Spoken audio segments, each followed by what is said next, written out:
You. Stay. Here. A life, though wayward-footed, is not a ledger sealed in iron, but a candle guttering in uncertain wind. Some burn low and smoky, staining the air with their neglect, yet even such a flame, in its final trembling, may cast a light both clear and kind. Your eyes open, and the three of you find yourself in the same exact room that you've been finding yourself in for who knows how long. Each of you, your eyelids flutter open, and you see the same fireplace, the same window, the same coziness, that overbearing saccharine coziness that you've grown accustomed to. But also, why doesn't everybody just go ahead and start off with a perception check?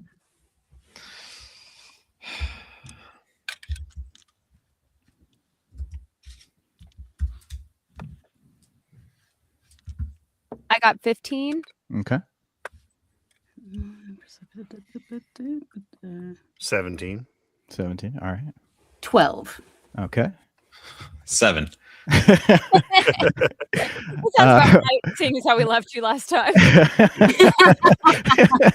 Yes, last time, Raven, the last thing you remember is falling through stairs. It's been a real time. It's been a journey. There was a light. I walked to it. It turned out that it wasn't actually a light. It was just, I had some floaters. Then I woke up Really bright. and then the next thing I knew, and here's the weird thing about it. My earlobes felt strange, and I don't know what that's about. I don't know. But they felt like they'd been nibbled on, or they were felt longer. Is a surgical thing. I know that some people pay big money for. Anyway, I'm here now, but I'm confused as shit. 7. 7. All right, we'll start with Van, because you got the highest there. Van, the very first thing that you notice is, while everything seems to be generally the same, you're starting to notice that around the edges of the windowsill and the mantle of the fireplace, you're starting to see some cracks that are forming. That's odd. And it seems like the moment that you observe them, almost like quantum particles, they suddenly disappear. Like they were there for a moment, and then they disperse, like they'd just been brushed over. And Lindsay, I used to play golf with Heisenberg. I know. I am become D&D. I become Birdie. Lindsay, the first thing that you notice is that bog smell still remains.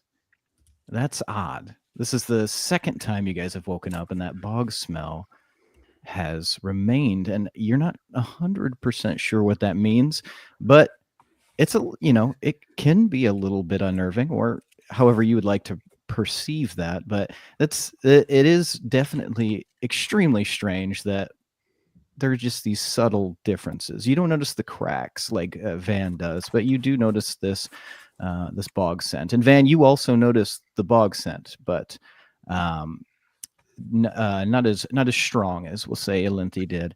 And Pandora, the first thing that you notice is it getting warmer in here? And Elinthi and Van, you guys also feel that, but it's starting to feel just me. Yeah. You are. Is that just the magnitude of your personality? And for somebody, you're a tiefling, correct? Yes.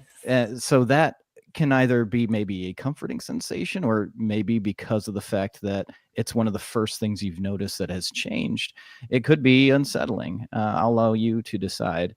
And Raffin, it's most of the things are generally the same to you right now. Yeah. You're a little bit disoriented with a 7. You're just trying to get your bearings. Yeah, no, I mean, I'm gonna try and maybe sip some wake up juice, sort of figure out, shake the cobwebs, see what's going on. Yeah, wake up juice appears right in your hand as you think that. You're fantastic. Wait, before you do, it's too late. Oh Have we no. not learned by now that Raph is going to eat or drink anything that's put in front of him? Well, I actually, to that end, is the table of food still there? The table of food is not there, but the moment you think about it, Oh, it pops right back into being. It's a little bit different than before. It's a little bit more subdued, almost as if it sort of whatever power that be here in this place sort of keyed into specific things you guys seem to like, and it pared it down. So now rather than this, massive expansive spread of food, you're now looking at like more contained little pockets of like your favorite local cuisines, and there are pies there. But as you learned last time, sometimes the pies you gotta check the nutrition facts on them, otherwise you end up with a minotaur. Before we do, I just have to say I've come a little more prepared this time. I have because I've been, as you know, I've been very loath to touch any of that stuff, but I have a purify food and drink spell. I've picked up a druidic Excellent. spell. I've had some revelations since we've last met in the fraction of a infinitesimal nothingness. But I mean, I have it. I'm happy to cast it so we can drink our monstrous drinks and such.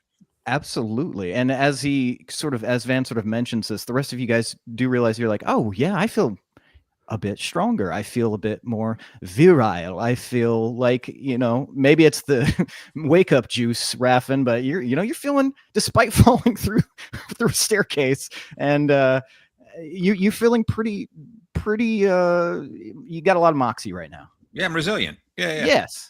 Yeah. Absolutely. And the rest of you all feel this same way, and you see this spread of food, and you've heard Van say that he would like to purify things for you.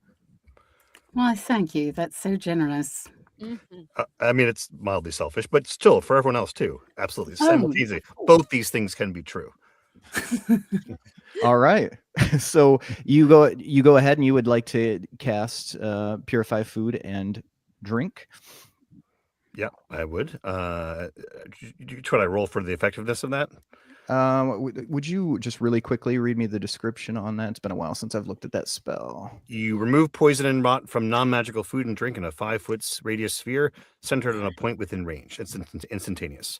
Excellent. So yeah, no roll required in this instance. So how does that look, Van, when you cast a spell like this? What sort of physical features, or what sort of perception-based things might the others see? Well, I would love there to be like a shimmering glow, and then like slowly rising off the top of it is like a bit of like contaminant that sort of magically goes in the air, except I cast it and absolutely nothing changes because the food was fine to begin with and I was just being paranoid. Well, you might think that, but you do notice that on the other side of the table, there is, while the food itself is largely untouched, on the other side of the table, you see almost it's almost like a silhouette that the magic sort of bounced off for a second. Oh, yes. I was too focused on the pie. But yeah, the food itself seems fine. But yeah, you're fairly in tune with your own. Looking at your stats here, you're fairly in tune with how your own magic works. So you would definitely notice that immediately. And is anybody proficient in Arcana other than Van? Narp. No, not a single bit. Okay. And nothing. No from Raffin as well. I mean, I'm still a little hazy. You know what I mean? I'm still I was 7. I'm a 7, solid 7. Gotcha. So yeah, I gotta figure myself out. You know what I mean? Like, and I'm not, I'm not ashamed of being a 6. It's not better than being a 6, but you know what I mean? I'm like still working. I have feelings. And I think, if I recall correctly, Raffin, I think you have, as a bard, you would have partial proficiency in, I think, every skill now, now that you've leveled up. And so, while Pandora and Linthi, you don't notice this little silhouette, in the corner of your eye, Raffin, you see like a little plunk, like something, and you turn, you don't really see it, but Van, you're in tune. There's something on the other side of this table. Mm-hmm. I'm not going to eat that either.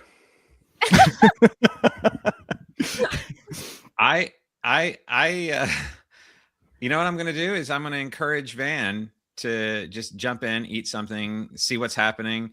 I'm going to use some bardic inspiration on him. That's what I know I can do. All right. That's what I know I can do. All right. So how does that look when Raffin inspires Van? It looks like you were not put here with that hair on this plane upon which we all exist to go through life not being a person who indulges their hedonistic desires and wants. And let's turn this room, as long as we must be trapped here, into a bacchanalia, my friend. And you venture forth, smear your whole self with pie, and see what that shimmer is all about. And Van, you now have a D8 of Bardic Inspiration available to you for the next hour. A rousing performance impromptu from Raffin.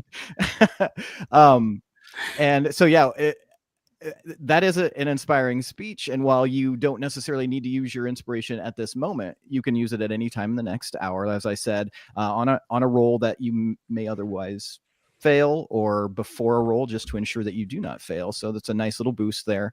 And how would you like to approach the room for the rest of you, knowing that there are some things other than Raffin that are a little bit different?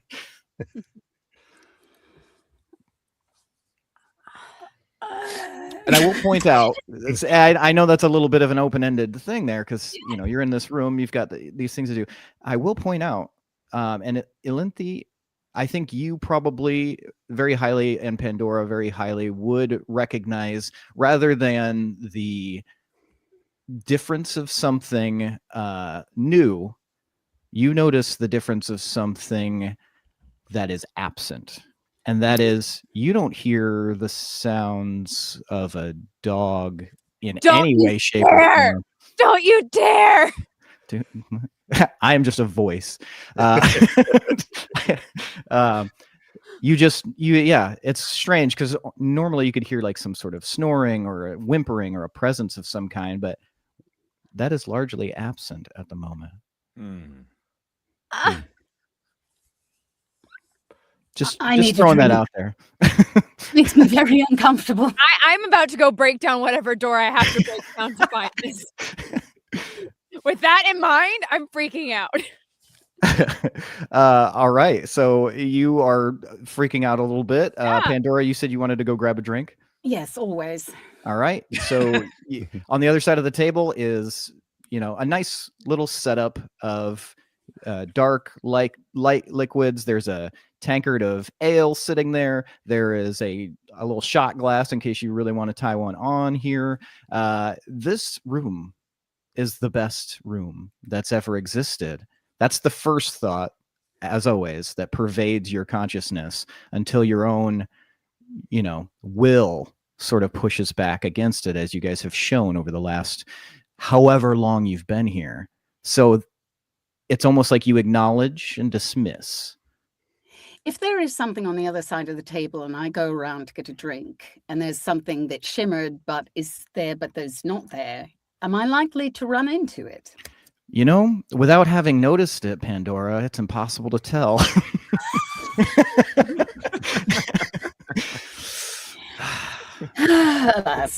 Them might be the breaks, but also you can reach across the table and you can grab it if you feel so inclined.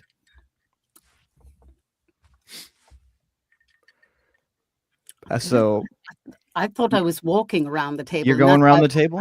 Yeah. And the moment you reach for your drink, your shoulder just sort of brushes up against something, and just like that, something illusory sort of breaks, and there is an individual standing there. Son of a nutcracker! Dukas, would you like to introduce yourself? Surely. So, what you see up here is a hobgoblin, red of skin, black of attire, duster, vest, wide brim hat, bandana in front of his face with what looks like a handprint covering the front of it. And he sort of pulls it down and says, "Excuse me, darling. Didn't see you there." Uh-oh. That seems entirely too smooth. So yes, you have Pandora. You have seen this, red-skinned gentleman with his very clearly cool guy outfit on, appearing right there at the other side of the table. The rest of you instantly notice this as well, and Raffin, I want you to just as general, give me an insight check. Okay. See if the wake up juice has helped. Fuck yeah, it did. Nat 20, baby. Oh, Nat 20. What was All right. in that drink? Well, Don't you worry about it. You know, I'm on it. I think the drink just naturally sort of finally got your spirits lively enough to help you do the thing that Raffin does probably better than most people. And that is game sort of recognize game here. Raffin, you see the way that this new individual appears, and rather than be startled or surprised, because of your insight, you instantly clock this new individual as somebody who has a bit of a charm to them, has a bit of a je ne sais quoi to them. And Raffin, that's either a kindred spirit or that is somebody that, with your insight check, you don't get the sense that they have ill intention. You get the sense that is just their, modus operandi. That is how they operate. So, but that is something that you do notice, like possibly a kindred spirit, possibly somebody that would just probably be reasonable for someone like you to be around. So, and it is pronounced Dukas, correct? Dukas. I'm sorry, Dukas. It's understandable. It's understandable, mon frère. No way. Wingardium Leviosa. But so yes, the rest of you now see Leviosa. See, I would have gotten it wrong. I would have fried my friend in the pew next to me. But can't go back to wizard school. So the rest of you see Dukas appear here, and immediately, without missing a beat, start interacting with Pandora. Van, Elinthi, and Raffin, how might you approach this new encounter, especially considering you have now encountered a strange individual pretty much every single time you've woken up here? I am gonna shake this man by the hand while under my breath, subtly, casting my divine sense skill, just to get a sense of whether he's good or bad. Okay, got you. All right. So you walk up and greet him, and then I will go ahead and we'll look at the mechanics of it here. Mm-hmm. Do I have to shake his hand? You can act in whatever way you would like, Dukas. Let's do that thing where I go for a fist bump, and then you go for a fist bump, and then as you're going for the fist bump, I open it to a handshake, and then you go to a handshake, and then I sit back to a fist bump, and then we just do that for a little bit while I'm going divine sense, divine sense. And yeah, what is your? Let's see here. I can detect good and evil. Until the end of my next turn, I can sense anything affected by the Hallow spell or the location of a celestial fiend undead within 60 feet that is not behind total cover. And I can use this 6 times per long rest. Now, this is interesting. So, Dukas, Yes, would sir. you, as an individual, would you identify as a celestial, a fiend, or an undead? I would not. Okay, so Van, you nothing pings back. You get the sense that of the types of extremely problematic internal workings an individual could have, he does not seem to bear one of them. He seems pretty much on the level as far as you can tell. Okay, and I apologize. I just, have new spell will cast. Great power. Same thing happened when I got a PlayStation, bro. Totally. Just had to play it all the time, just every game. Yeah, it's an obligation. Divine sense here, divine sense there. Can I roll a perception just to see, like, is he saying it kind of under his breath? Can I roll a perception to check and see if I'm clocking what he's doing? Yeah, actually, well, I'll have you do 2 rolls possibly. So yeah, first would be perception. That is a 13. Okay, 13. And now I want you to give me an Arcana check, but at disadvantage. That is. That's a 3. Okay. All right. So That can be very Dukas, intimidating. I I know. still already, baby.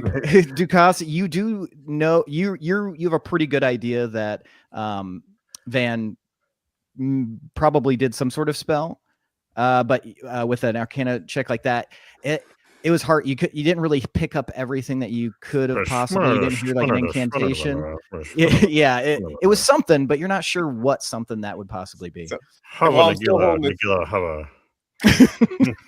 holding his hand, I just pull him in a little bit. I'm like, if you want to know what I'm about, son, you can always just use your words out loud rather than mumble some sort of spell. I just pat him on the chest. Well.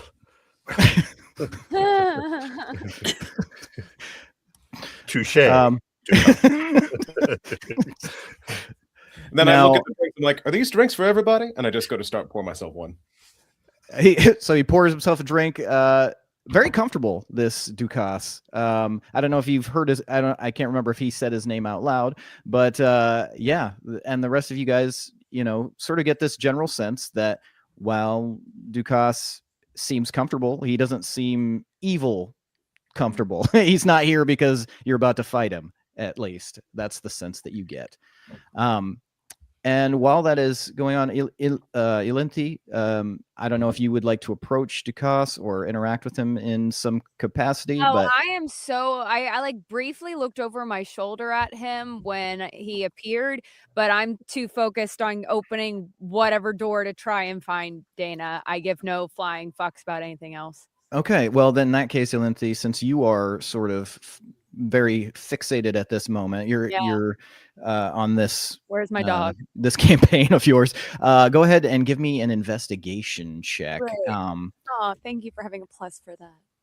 Well, I was going to say, and why don't you go ahead and add +5 to that, because this is something that is clearly very important to you. So I'm going to allow you to. That's a 23 then.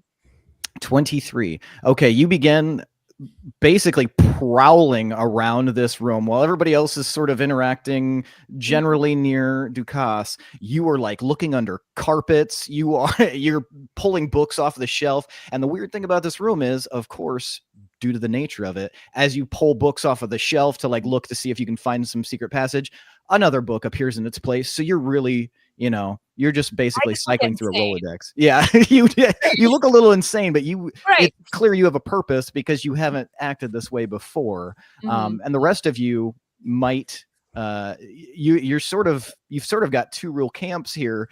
You've got this new individual, but you also can see that your friend that you have been, here I'm a with. little concerned for Ilinthi. Yeah, she seems desperate. Does she think the dog's under the rug? And you're looking for anything that could possibly allow you to open this room in some way. Yeah. Kind of go in I there. guess it was a dwarf and a pie, so I apologize. That could be very possible. The dog can very much the rug. Can I give her a hand? Absolutely.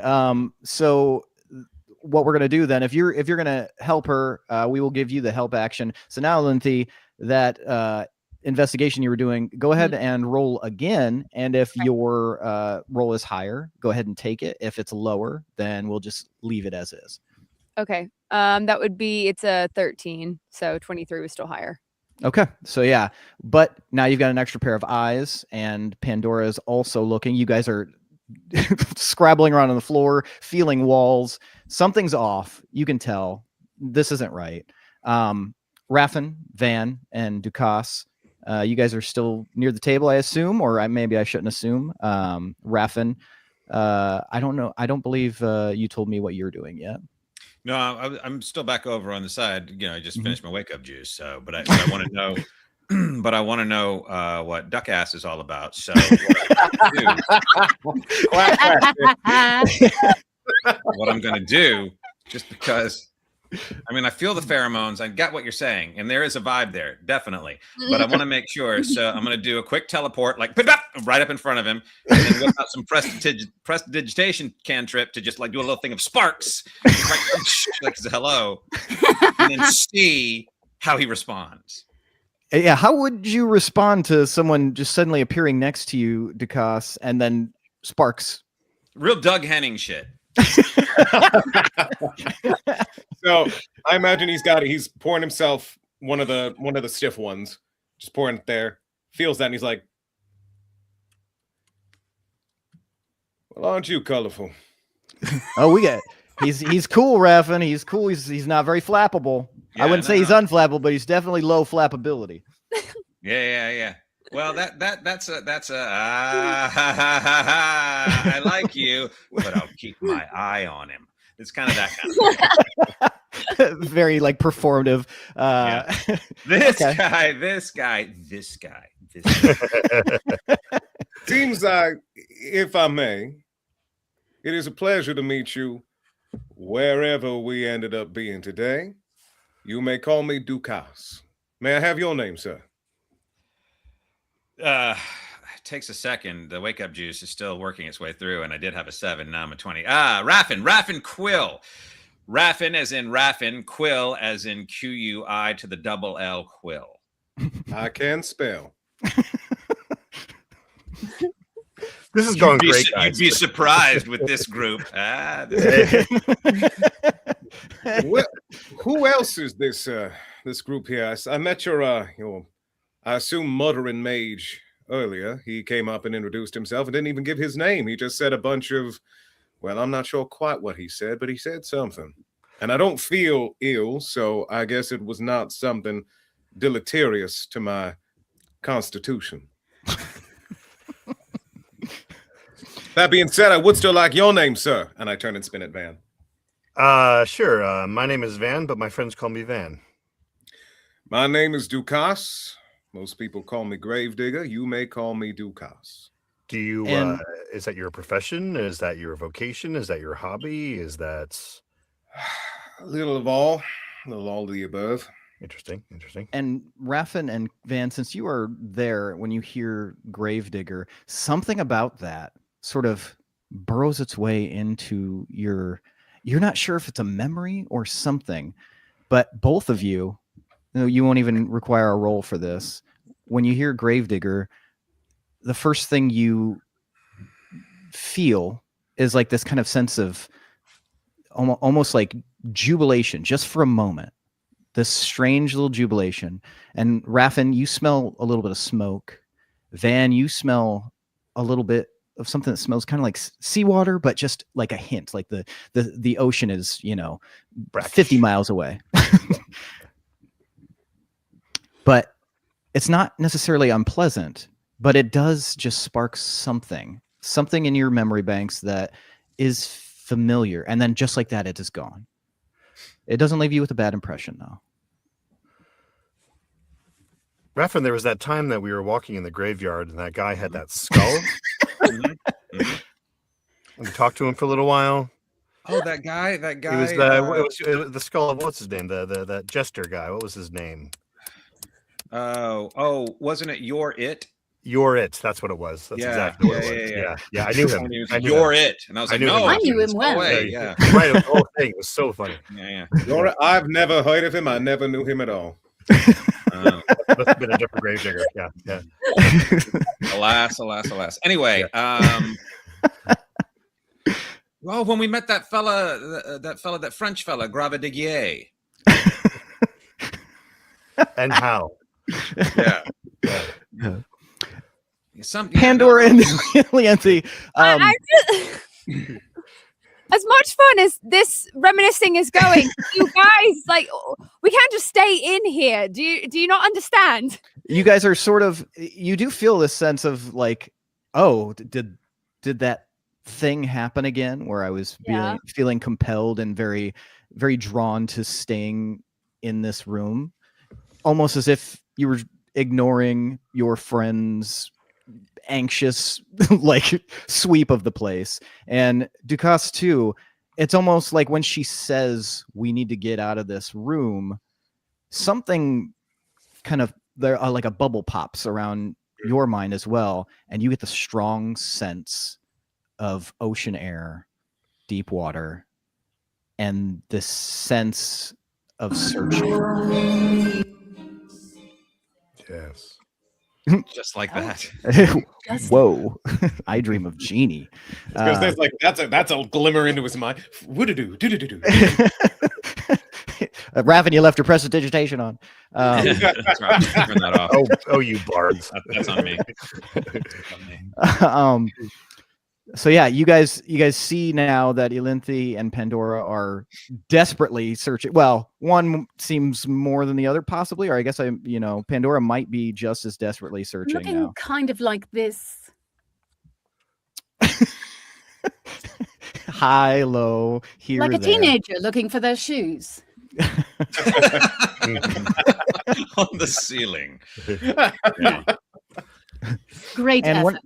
And one of the things that you together, Ilinthi and Pandora, you sort of notice is as you had lifted up the carpet before, Ilinthi, kind of in your nervous pace, you sort of blew by it, but now you're being a little bit more intentional about your search because clearly panic was not helping you. So now you're like kind of reinforcing yourself and you're making a more concentrated effort. And as you lift up the carpet again, you see an arced line.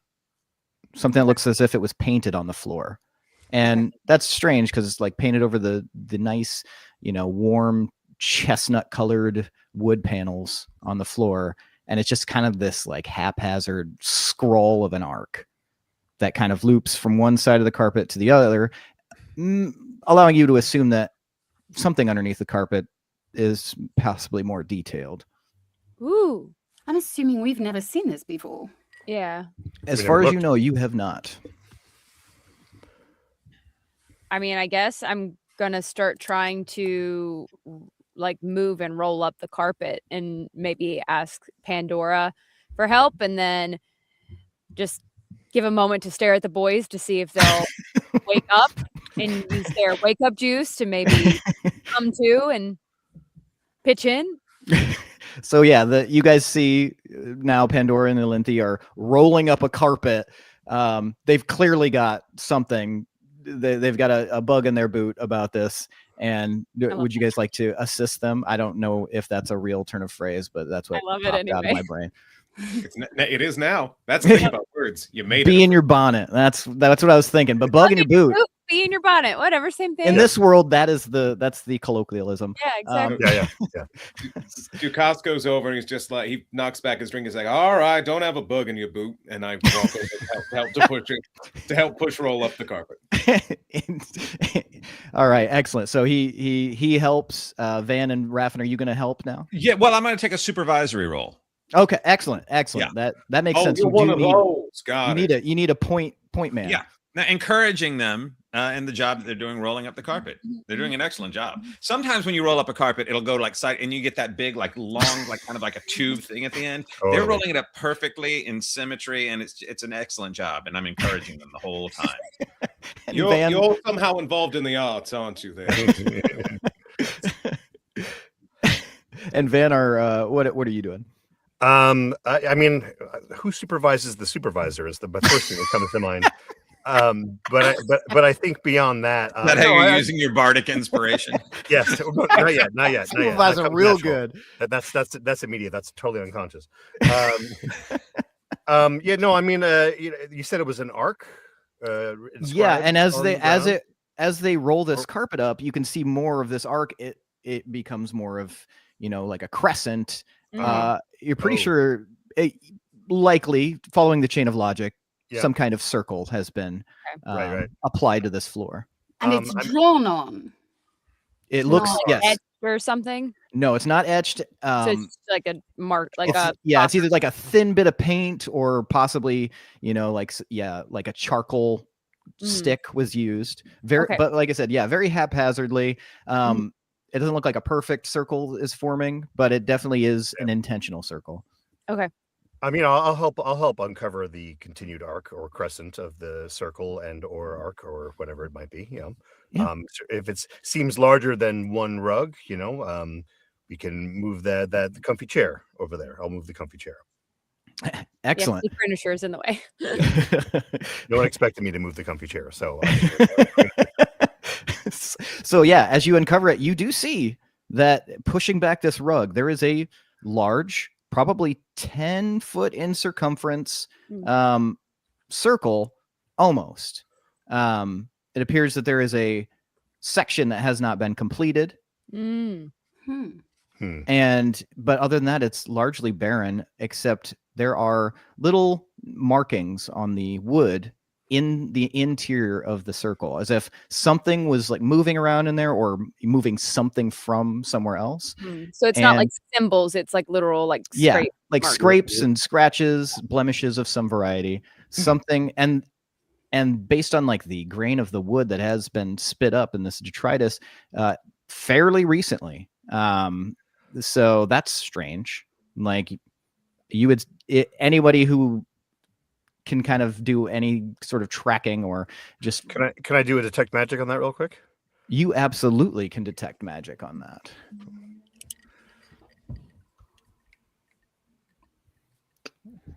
All right. And then so we can shortcut it here because you do instantly, there's something magical about this circle. Yes. And you can see that it is that also tells you the school of magic as well. So you can tell that this is conjuration. Guys, it's conjuration. Oh my God. Josh like backs away all the way. It was like, nope. And so you were sitting in this incomplete circle, scratches inside, clearly magical, conjuration school. And then I can't remember. So that's the circle that we've been appearing in each time we've shown up here. It was roughly aligned with where you guys have been showing up generally. Like you feel like somewhere within the vicinity of the interior of the circle, you have been arriving when you come to. What would happen if we tried to complete the circle? Anything? Yeah. Should we try to complete the circle? Does anyone have proficiency in Arcana? I think we've proven not us. No. Nobody? Not as such. I think the closest might be Raffin with partial proficiency. So I would say if you would like to see if you can figure out something about it, that's up to you. But Raffin might not feel as though that is the most pressing issue at the moment. Well, look, here's the thing, right? I know what's not happening, which is everything. So, my curiosity is it hasn't killed this cat yet. So, you know what? Let's go ahead and engage it a little bit. Thank you. No, absolutely. I am here for the party. Can I put a hand just up to just stop him from moving forward? Not pushing, not forcing, just holding. It's like, now I might not be the smartest man, but considering that I just appeared in here out of nowhere, I'm taking that with a bag of salt. I'm afraid what you'll summon by finishing this conjuration circle here. Well, it can't be anything worse than we've already done. What have you already done? I don't even know your name, darling. I am Yolinthe. Hello, Yolinthe. I'm Dukas, and I looked at Pandora's. I don't know your name either, my dear. Pandora, darling. Pleasure. Now, having said all that, what have y'all done? We've defeated or fought against many different creatures in this house and its hidden walls and secret doors. And there was that butler. We killed that butler. Yeah, and the plant monster. Yeah, that one too. Yeah. And there's a blue door that needs to remain closed. And a red door that we still haven't gone in. Yeah. It's very hot. There's a trash monster. There's that trash monster as well, trash too. Monster, and the purple orbs in the dining room. The slimes, the slimes too, right? So we've done all that. So anything that could be in this circle that we conjure, I'm sure is, if it's worse, then it's worse. But I'm ready because I don't know where Dana is, and I haven't heard her, and usually I hear her by now in some. Dana is our dog. Yes. Oh, and She's- with that, Oh, hell Dukas no. immediately puts his hand down. He's like, "Proceed." He pulls out a giant shovel and is just ready for like whatever. He's like, The universal language of understanding. There's a dog. understood. Just like in horror films, you don't kill the dog. It's an unspoken rule. So yeah, does anybody want to complete this circle? Yeah. I'll do I it. mean, I'll do it. Raffin, you're gonna do it? Okay. I'll do it. You're looking around and you're do you have an idea of what you want to complete it with, or are you going to assume that there's something in this room that you can use? I feel like, unless I am completely wrong about this, and I could well be, I can create. I have a cantrip that allows me to create a minor illusion. Oh, okay. Right. Mm-hmm. Here's the thing. My curiosity is, if I create sort of the minor illusion, some sort of marking minor illusion, right? Mm-hmm. Is that translatable to an actionable thing? I guess what I'm trying to ask is there a way to create something that allows us to peek into the possibility of what this is through the illusion, and then determine if it feels safe to venture forward based on our glimpsing through the looking glass? And if it is, we go. And if not, we have the information that we need. You know, that's an excellent question, Raffin. Well reasoned. And I will say, I will allow you, with your partial proficiency, to go ahead and roll with Arcana. And since you normally, I think you have a +2 to your Arcana, we'll treat it as if in this moment, this is like you're really trying to problem solve here. We'll go ahead and give you a +4 to that.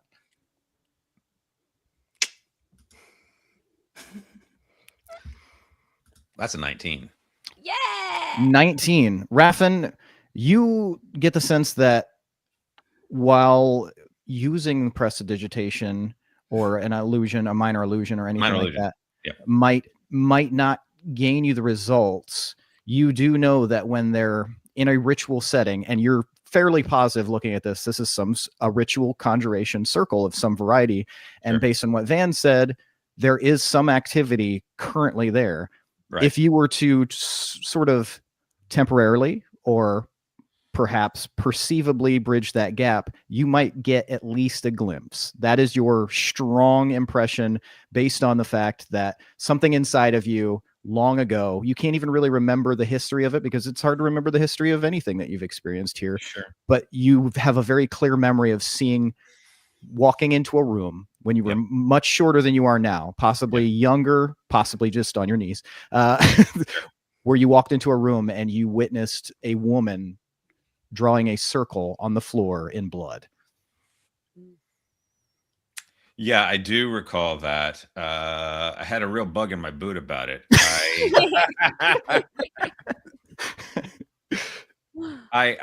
Here's the thing about it. I don't have the clearest recollection of when that happened. And you know how it is. Sometimes it's like history is a fiction. And so it could have been a dream. It could have been a waking dream. It could have been any number of things. But yes, that is present there in my imagined recollection.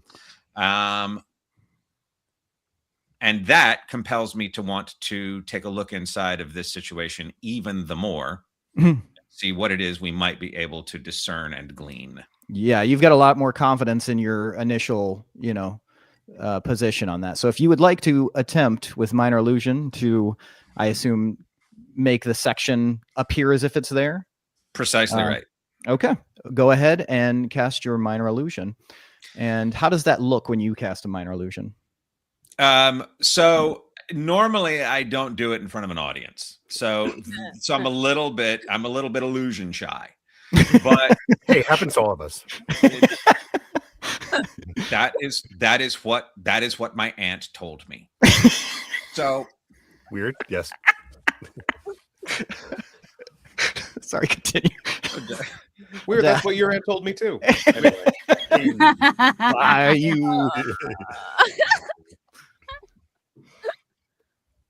Now I remember you. Now I remember you.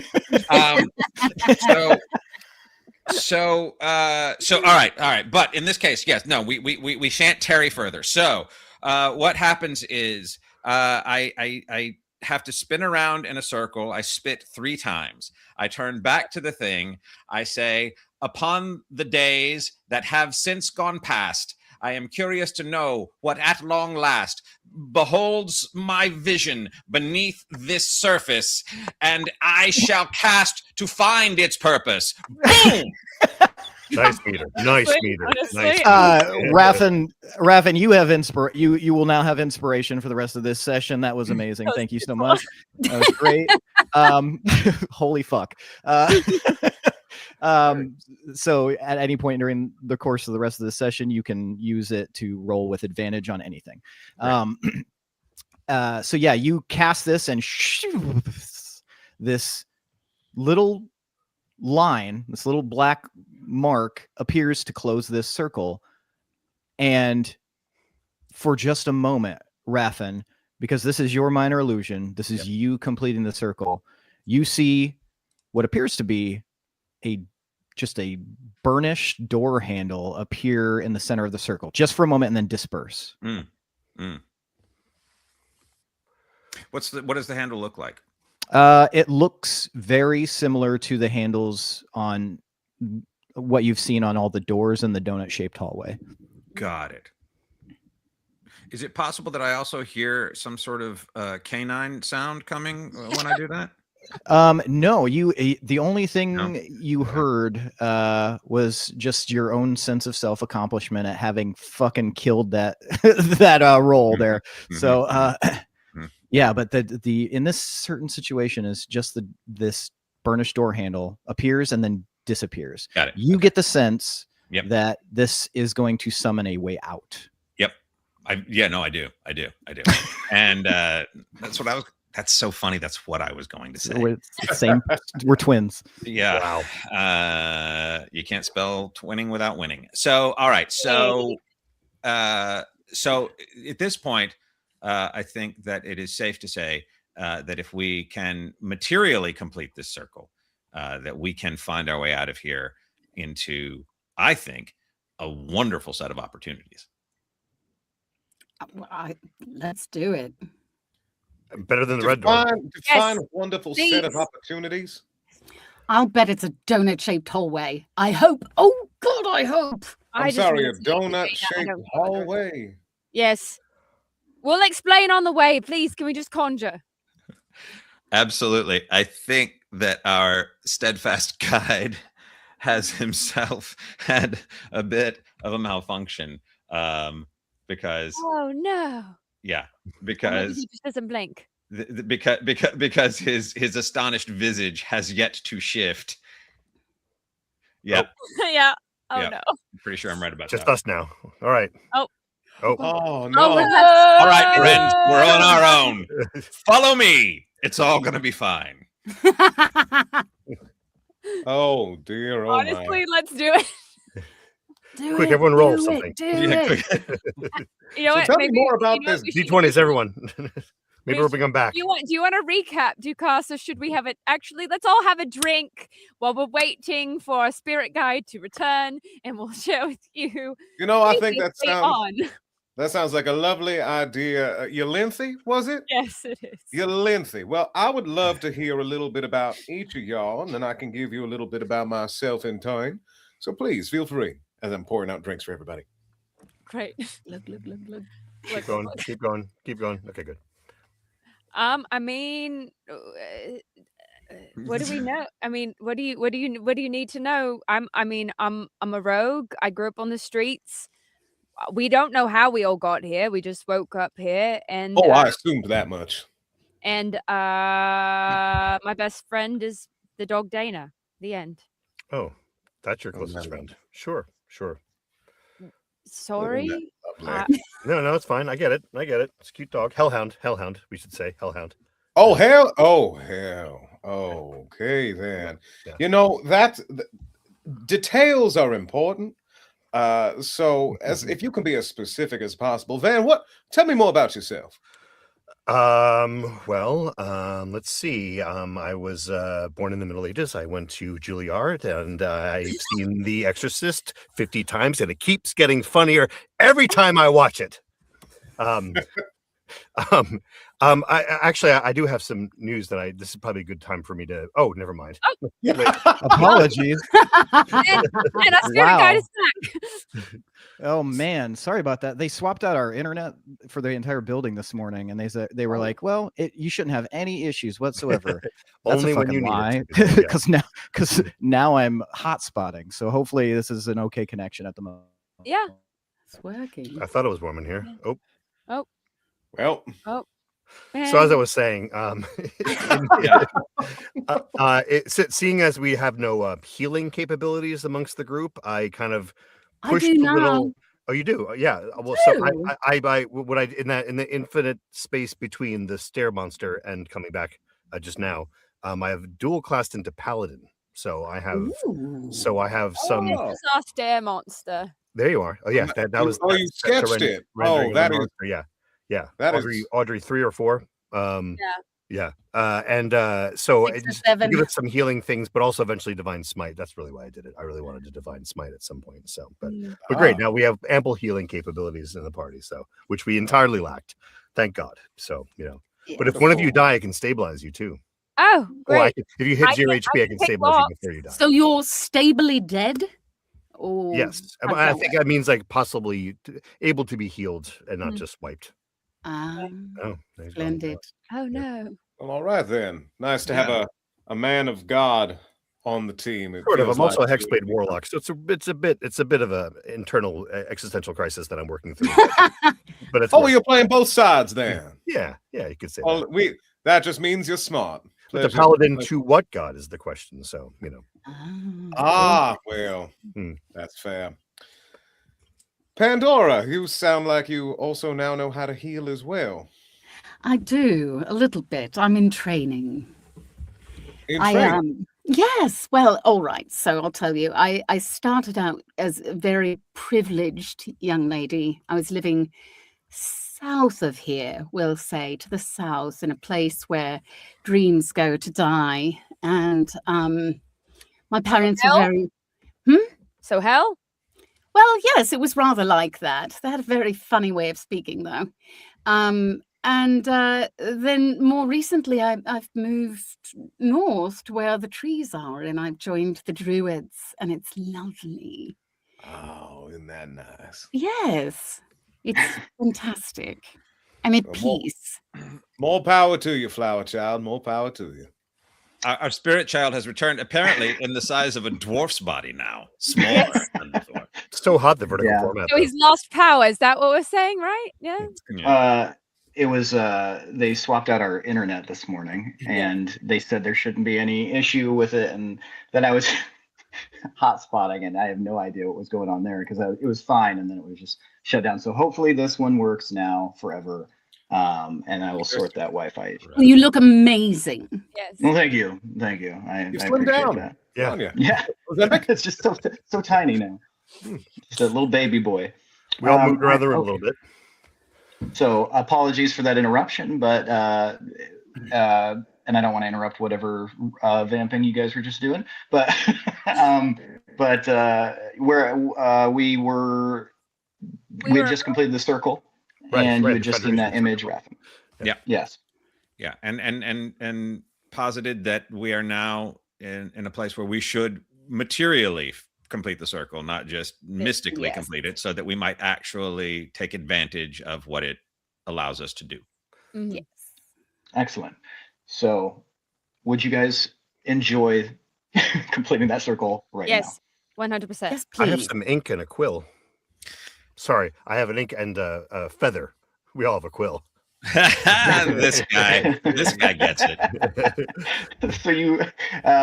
So yes, you have Wait, an can ink we all and a finish our feather. drinks? Like, just down them real quick. Down the hatch. We poured drinks while we were waiting on You us. can conjure magic, yeah. So now we're Yeah, sorry. all a little drunker. Well, some of Excellent. us would have started.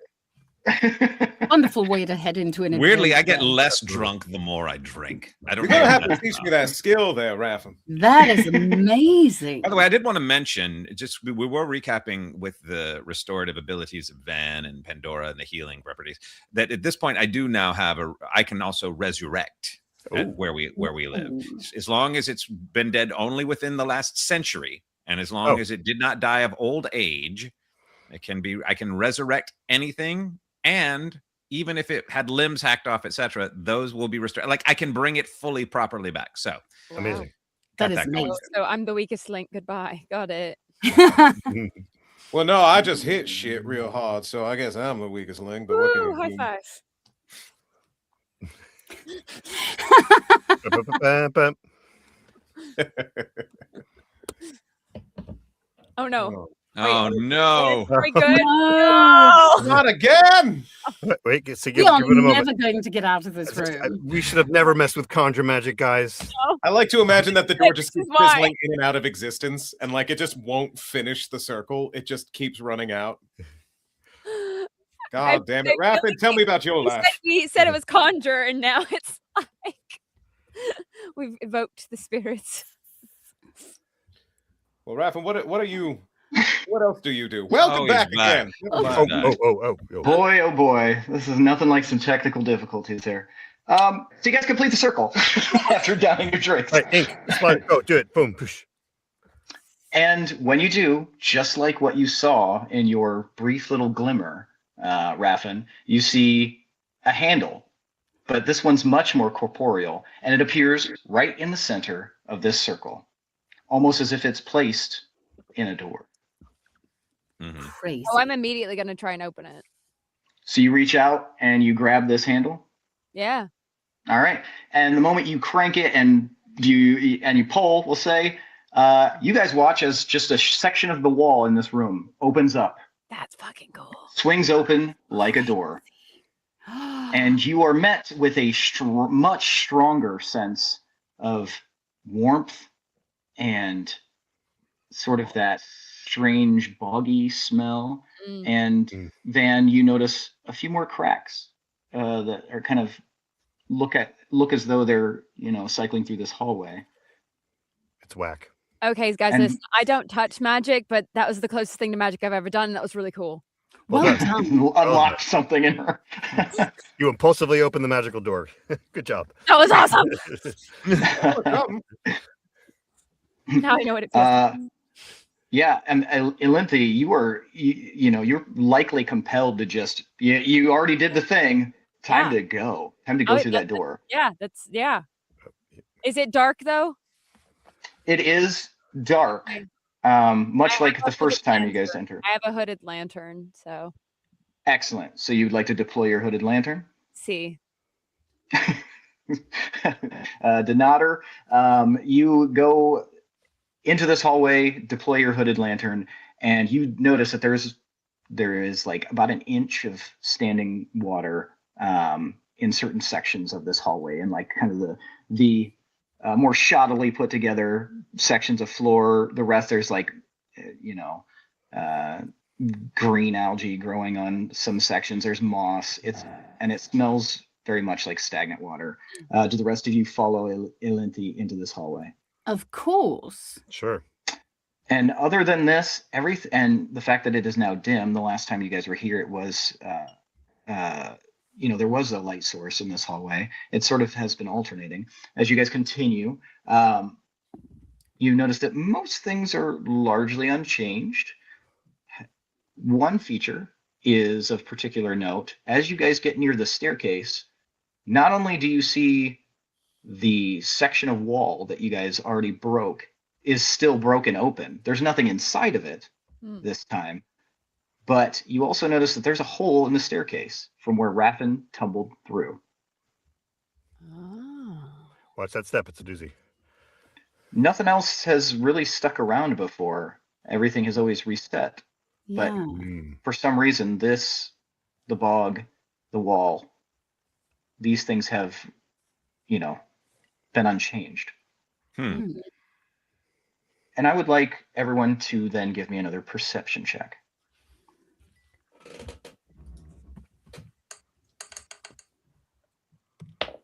15. 15.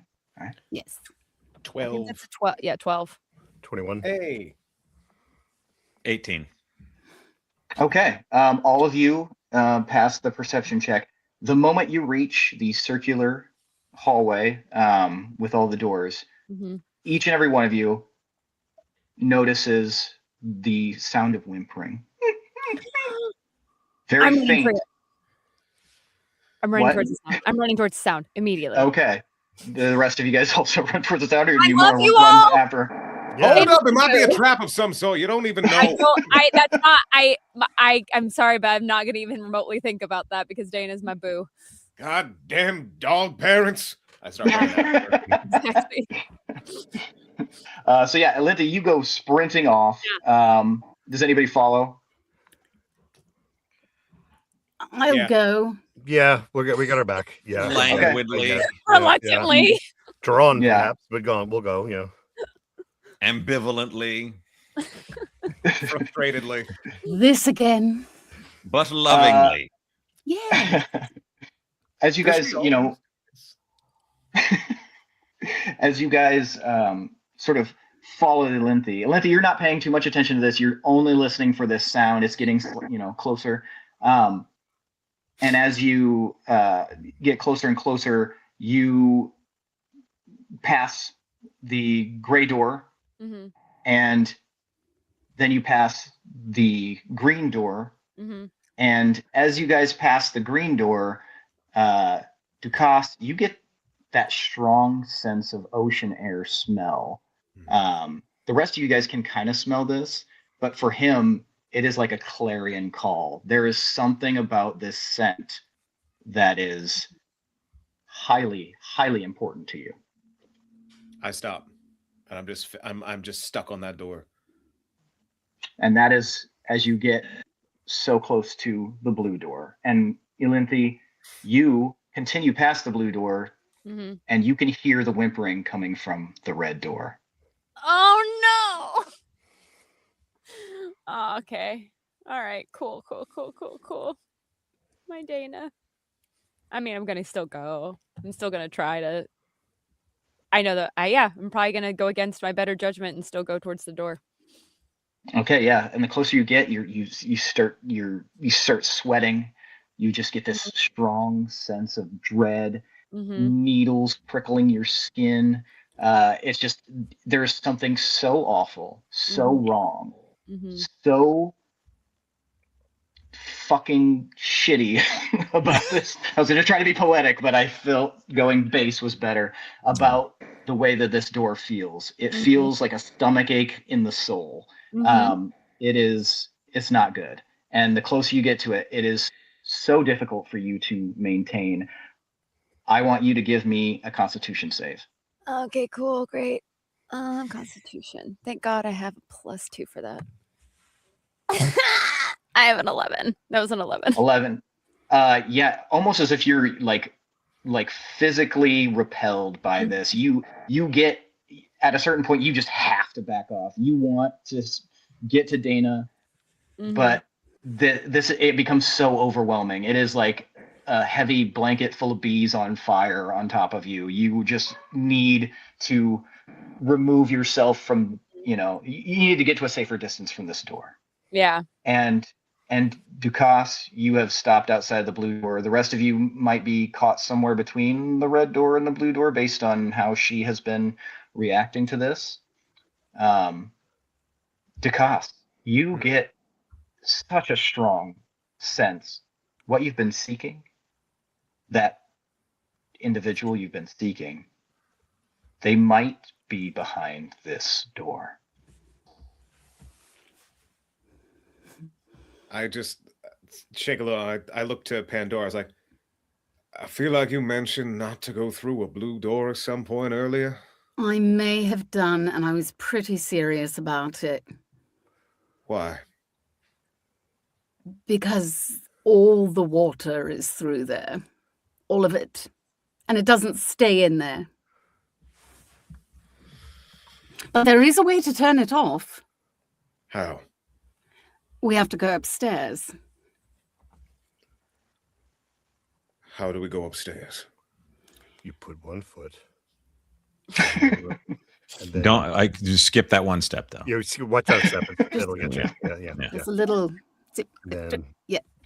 Yes. but we have it. But the good news is, if we have to go that route, we have a magical sensor. Don't ask. That will help us not have to face the mimic at the top of the stairs. Yes. I'm sorry, and that snaps me a little. I'm sorry. There's a mimic now. Oh, right. We forgot about the mimic. Forgot about the mimic. Yes. Yeah. Yes, but it's sleeping. We can put it to sleep. Yeah. We It'll be hardly fine. ever worry about it anymore. What sort of house of horrors did you? Never mind. Fine. And I looked at her, Lindy. I'm just like, help her first, and then I'm gonna see about that. What I guess we don't know is that that's how we turn it off, but we don't know if that works to keep the water from coming out in the first place. We may have No, to we do not. open We the might have door to. and then turn off the water, rather than turn off the water and then hope that applies to the opening of the door subsequently. This is very true. However, I have a shape water spell. I could give you a moment of a 5-foot cube of protection in the water. You seem very set on this. And in that space of time while I hold that, perhaps someone can be at the top of the stairs and with the sensor and then shut it off. Or if you need a bath. He's like, his composure's cracking just a smidge, but then he looks back at you, Lindy. He's like, her first. She's with you guys first. Yeah, Lindsay, you haven't taken any damage, but you are not like I'm being not near that well. door. Yeah, the best thing that you could do is, in your estimation, is be away from that door. And it's killing you because you can still hear the whimpers on the other side. They don't sound like pained whimpers. I basically have rejoined. I think that like in the process of them talking, I've rejoined them closest to the blue door, but I'm like just shut down. Like I am not talking because I'm like, I know that I can't go near where Dana is, but like that's all I can think about. If it's any consolation, as a hellhound, she's maybe pretty comfortable. One would hope. There's no consolation at all. Okay, never mind. Fuck what I said. I can see that in your face, Lindsay. That is no consolation whatsoever. Gotcha. Just You've never had a pet, have you, Van? it was a Drake. It was it was barely a pet. Yeah, and Drakes pretty much take care of themselves. Yeah. It's like having an outdoor cat. It breathes fire. So with Ilinthi largely seeming taken care of, at least for the most part, she is able to bring herself back over. What would you guys like to do? Dukas seems extremely dead set on something about this door. If we go upstairs, we can put the mimic to sleep, but we still have to get past the butler again. And yes, and you guys do recall that there was a way to get past this butler. Yeah. Possibly. And if you don't, then I can give you Does Right. The way we got I past the do butler, I remember it recall that well. there was a way. Yes, there was a way. There was. Yes, and we did it once. Yep. Do we have any recollection of what that was? Yes, you had to essentially speak to him, say his name, Tiermo, and tell him to get back to work. Oh, that's right. I'm Yeah, writing. I mean, I knew that. I just wanted to see if you guys remember that. I did not remember that, and I'm pretty sure I'm the one that did it, but I had been drinking, I'm just saying, in my defense. So are we going to try to turn off the water, then open the door? Are we going to open the door, then turn off the water? Crazy idea. You know, this is how I get with the water door. We have two problems here simultaneous. There's the water door and then there's the fire door. What if we can use these two things against each other and make a steam bath of the entire donut-shaped hallway? Which is probably not the best solution, but, you know, because I can shape water and I can shape fire. I can shape the water and the fire in the same direction. Countervailing we magic. would have to open the fire door, and we don't have a key yet. We don't have a key to the fire door? No. We have a bunch of pieces. We have 4 fragments? Did we? You guys now have. you guys now have discovered 4 fragments, but each time you guys wake up, the fragments are gone. So Yeah. we have to we have to go back recollect and all of them. retrieve. Yes. My God, this residence just sounds all sorts of evil, if you ask me. We're having a great time. And we haven't even met the landlord yet. I'm sure he's a charming fella. I'm Look, sure. I can't explain why I want this giant, infinite ocean door of some sort, I guess, to open. But how long have y'all been here? Well, time like is a months. fabrication, Yeah. right? Like time Yeah. doesn't exist. It's not a real thing. So Oh, don't you start with that. I Does can't anyone start with it remember- because it was ever thus. There is no starting nor stopping. Uh, Does You anyone were remember- definitely in the humanities in college, weren't you? Anyway. But yeah, I just there's feel no. something. Yeah, You felt something. you definitely feel something in there, and you also like as to the if any of you were considering that, yeah, it is this, like you said, any of your answers would be the best answer because it is truly impossible to know for sure how long you have been here. It seems like, maybe, and as many fingers as you have, amount of times that you've woken up in that room, but it could have been a lot more. All right. So here's So my that's thought. how long it's been about that. Pandora, you remember how to turn off the water, right? I do. Van, you shape water. I do. My thought is, Van, you should stay down here with Dukas. Pandora and I, or Pandora and Raffin, whatever, go up and deal with the butler and turn off the water. And then as soon as the water is turned off, one of I will stand in the middle of the staircase and listen for them to say water's off, and then we open the door. That's, or vice versa, whichever way you guys want. We have to open the door and then Open the door, and as soon immediately as you deal shout, with open the Chandler. door. As soon as you shout, doors open, I shout to them. They turn off the water, Yeah, what could Upstairs, go wrong? downstairs, 2 teams. and I'll stand in the middle. And Alright. yeah, okay. And but then Okay. and Elinthi, just so you know, we're doing all this so that we can clear the way to definitely figuring out how to maybe possibly get past the red door of fiery death. I can't go near it right now, so Yeah. there's nothing I can do. I still think I could throw a lot of water at that door, but last time I had ideas about it, we were supposed to die and we didn't. So, So we're gonna go. Congrats. Let's do it. I think Elinthi has the best plan ever. okay. Let's do it. Who's going All with right. me? Yes, I'll who's go. going? Okay, so we got the upstairs crew and Yeah, I'll downstairs stay by crews. I'll stay by the water door in case it needs to be shaped or frozen. I can do that too. Okay, All right. excellent. And then Dukas, you're staying downstairs with Dan. Well, somebody's got to stand guard. What if something comes out of here? This is a house of horrors. I don't even know what's going on. I'm not even unconvinced this is a dream. So I'm going to Well, stay also, with the magic that's man. the door that's calling you, so you should be near what's calling you. Yes, True. Yes. this is all true. Mm-hmm. All right. All right, let's go All right. for it. It's probably foolish as shit, but why not?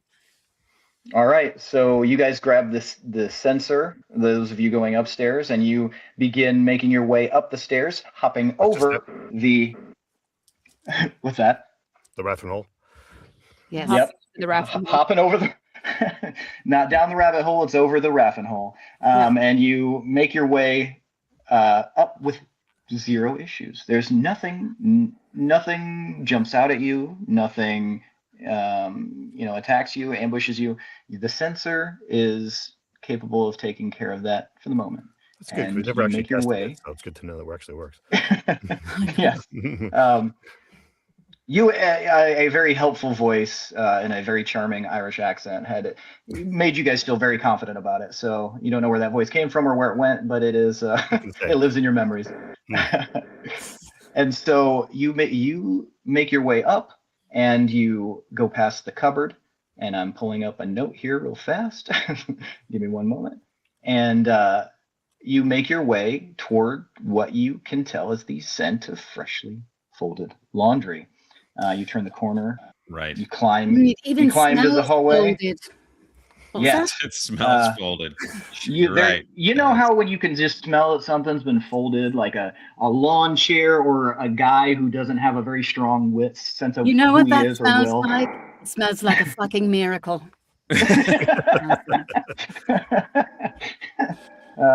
But yes, you smell freshly folded laundry. It's a very distinct smell. Don't ask too many questions about it. And you turn the corner, and in this hallway filled to the brim, as you remember, presses and drawers that are coming in and out of the wall with more folding, and you can see a stack of freshly pressed sheets, napkins, handkerchiefs, shirts.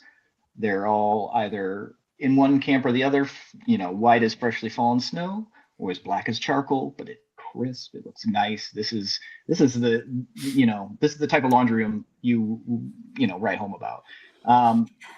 And of course, there you see, tending to this laundry, is a man in a tuxedo, snazzy shoes, blue horns, and a mop of red hair, and red eyes. And he is sort of whistling. And he says, "The Duchess and her eider down was quite well known throughout the town. A bed and sickly, temper prickly, and never far from peevish frown. A good one, not as good as the one about the priest, but very good. Certainly, certainly." Hello, friend. His head snaps in your direction. "You're not supposed to be here." Can you tell me your name? I would ask the same of you. You cannot ask me this. Who are you? Why are you here? The Duchess sent me.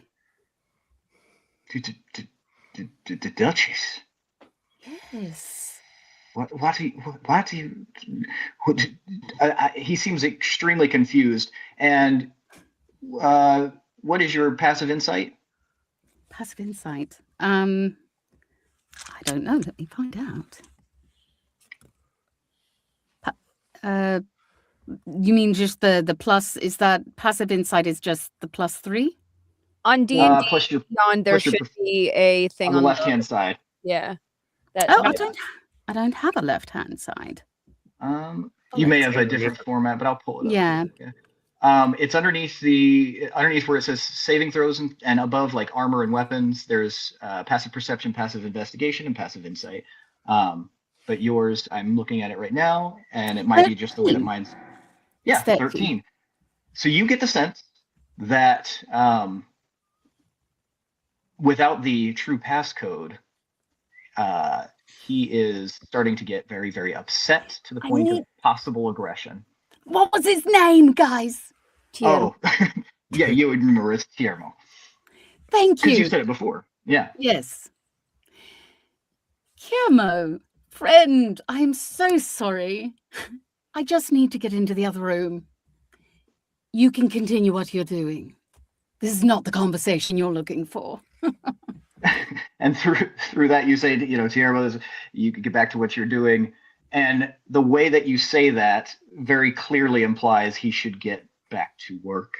And he immediately straightens up. "Oh, yes, Duchess, you said, yes, that's just, yes. And he like nods to himself and says, "Wait, the Duchess says this, and and he sort of just wanders off in a random direction, leaving the laundry room and the room beyond open to you. Quill, come on! I'm go in the other room. But these sheets, these fitted sheets are folded perfectly. I've never seen such a thing, and I need to. Oh, fine. Bring one to study later. No, I know. I'm All right, I'm here. I'm with you. I'm under the that door bed. into this box of a space. Under the bed, there is a drawing of the ocean. A drawing. Yes. It's a drawing. And it is upside down. See what I did there? Yeah. And it's upside down. And the water is on the wrong side. Yes, correct. So I can turn it over now before they open the door and see if that helps. You Or can. should I say like, "Hey, open the door"? You do that. If you And- shut that towards me, I can jump over the raffin hole, go to the bottom of the stairs to yell down to them. I think aren't we positioned by the door? I thought we split. I thought we split the No. party for this wisely. We did. What?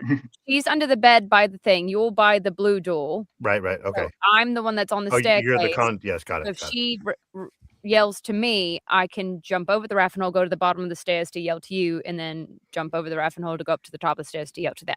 Okay, let's do it. As an aside, you guys are a very tactical bunch, which going into this, I didn't know how you would approach these things.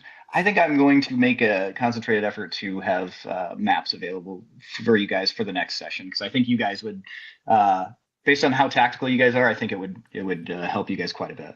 What? or we could just use those drawings. They're not good. Way. Mine is shite. I mean, it's because there's nothing there. Oh yeah, these are not terrible at all. Good. I have to. It's the way my brain works. I have to create diagrams and Even an even better and more compelling argument for me to provide maps that and I've already talked to Geneva about the idea, and she's happily suggested she could throw them up there so you guys could see them. So yeah, awesome. That was just an aside, but Great. we're back in the thick of some business, so let's get back into it. So this picture, this water is sky, sky is water. Mm-hmm. Correct. Don't ask why, just prepare for the slaughter. Something like that, right? Isn't that how the old saying goes? I believe, yeah, that was in the book of Judah. And next to it, you guys notice, because this is, sort of in almost like a slot. It's got room to move it, but it's got its own little space. And next to it is like a missing something. Something else goes next to it, not connected, but you could definitely place something next to this picture. Anyway, you run down the stairs, Elinthi. Yes, I jump over the raffin hole, go to the bottom of the stairs, and I yell to Van, "Open the door!" Before then, immediately, well, hold on, wait. I wait. Copy. Thank you, door. All right, and then I run back up, jump over the Cue door and go. Basically, I'm the In stage 5, manager. 4. So, and now I'm jumping over the raffin hole again, going to the top of the stairs and go, "All right, flip portrait, copy." Copy. Dukas, this is your door, man. You want to do the honors here? If you'll make sure I don't drown. Yep, I'm getting my spell ready. Thank you. And let's see. All right, How and far are you Dukas? turn it, and you open the door at the same time, turning it, and Dukas, instantly, you look up as you open this door, and you just see this 6-foot wall of water, like getting ready to crash down on you, and then as if by magic, the moment that is flipped upside down, the water dissolves from your vision and disperses to somewhere you don't even know, almost as if it was ghost water. And when water dies, and but then you're looking into this large chamber that has a bunch of wave patterns on the walls, and looks to be mostly empty except for this dais in the back. Always a dais. So Always Amadeus. Yeah. rock me, Amadeus. So just letting you know that did something. Don't flip it back, please. All right, I jump down and I go, "What did you say?" I said, don't flip it back, please. I think Okay, he and said I run and flip jump it back and I back. go, "Pandora, keep the portrait as it is. Don't turn." Can they come back? Can you guys hold on? What? Hit the key fragment while you're there, just in case. Can Okay. they come back? Do they I need to be jump there? back and grab We get the key fragment. and come back. Okay. Down the stairs, jump over the hole. And You're maybe should just be like a fine. fitted sheet, because I don't know how those are folded. Got one. Way ahead of you. Cool. He's got it, waving it like a flag. All right, now we're back Um, down and I'm out of breath from running up and down the stairs. Yeah, Dang. you guys, good teamwork there, gang. And you guys all arrive in front of this door. I assume no one has gone inside yet, but you also see what Dukas saw. And from what you can tell, it is a fairly large room. and it looks as though there's a wave pattern on the walls somehow, and a dais in the back, but it is dim in here rather than Is it just a long dark. corridor type of room, or is it like just a large room with a dais at the end? It is almost like a receiving hall of some Okay. kind. Like it is more rectangular than square, and then at the end there is a dais that is you're not sure. It seems like maybe there's some kind of throne or a chair or something It's in the it's back dark there. in there. It's dim. There is, you can tell, some what is colloquially known as mage light, which are these hovering magical, just like illuminations, kind of dotted throughout, but they don't offer a lot of illumination. So you're basically like walking through the back hallway to the bathroom at a nightclub.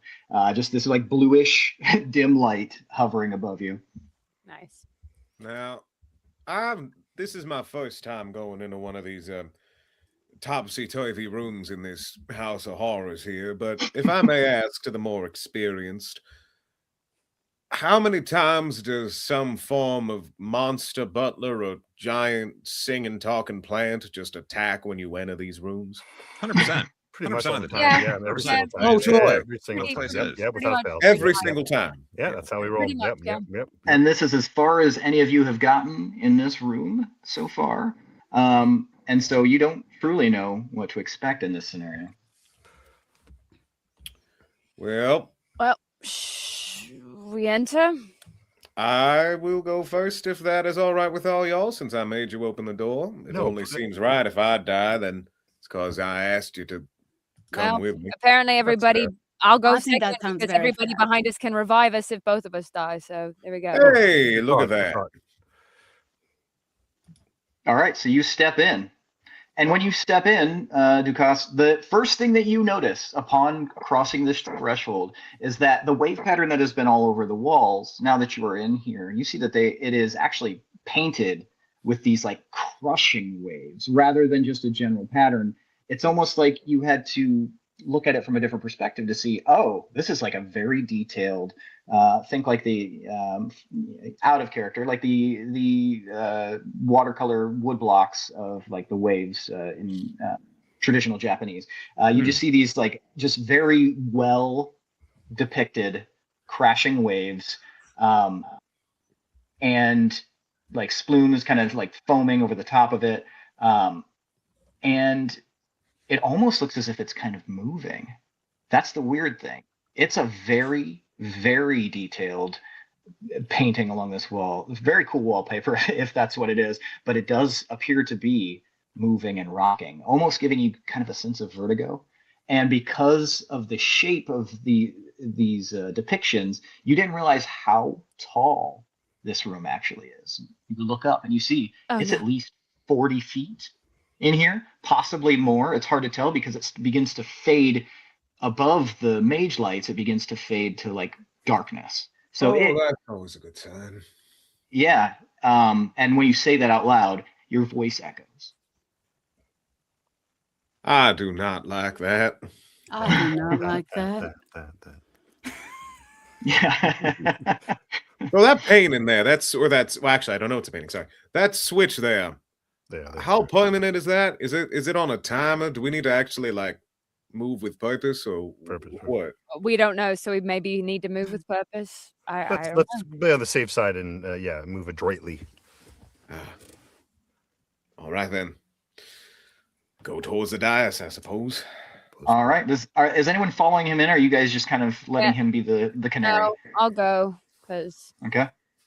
Well, we can all move into the space. Myself distracted.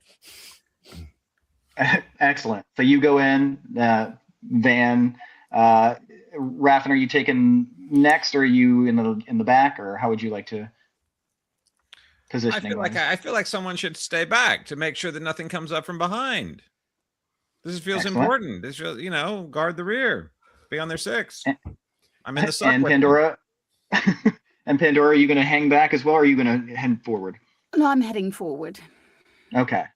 All right. So our order is Dukas, Elenthi, Van, Pandora, Raffin. That sound right?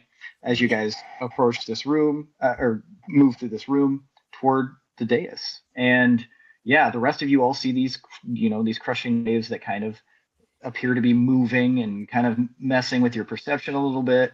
And you move toward the dais, and when you're about 20 feet away from it, Dukas is do you have dark vision? I believe As a hobgoblin, I cannot remember if they have that. I believe I do. Let me see.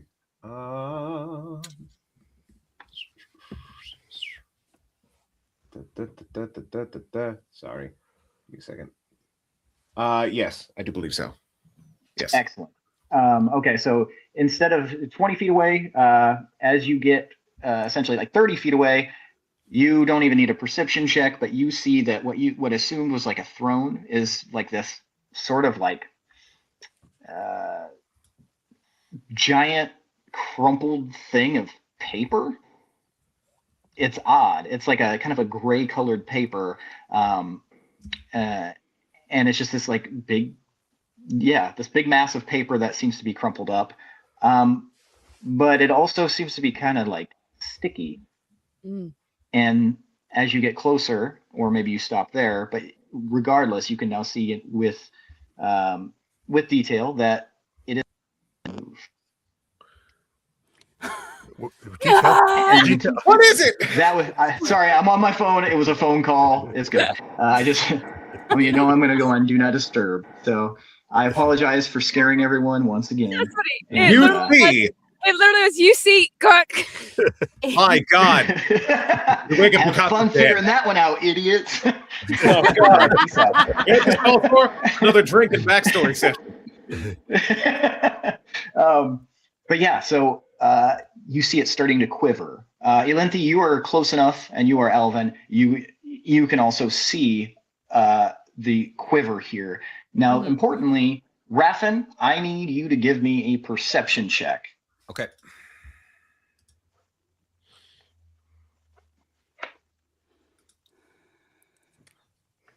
Oh no. 5. Raffin, unfortunately, Why you is don't notice watching our rear? because what he's It good, actually he's real good. weirdly on brand though, right? Like it's weirdly on brand. So unfortunately, Raffin, you don't hear this till it's too late. Yep. You just hear the compression of air and as the door slams shut behind you. Oh.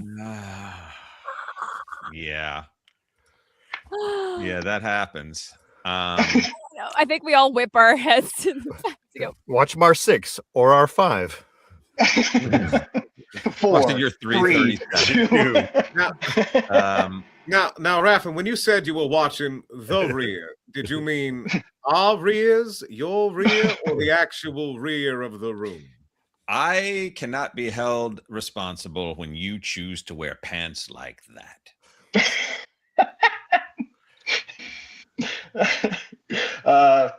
And as he says that, that little bit of glibness kind of sent your way. Suddenly, that crumpled piece of paper begins to rattle and shake and transform, and it becomes a large paper mache bird.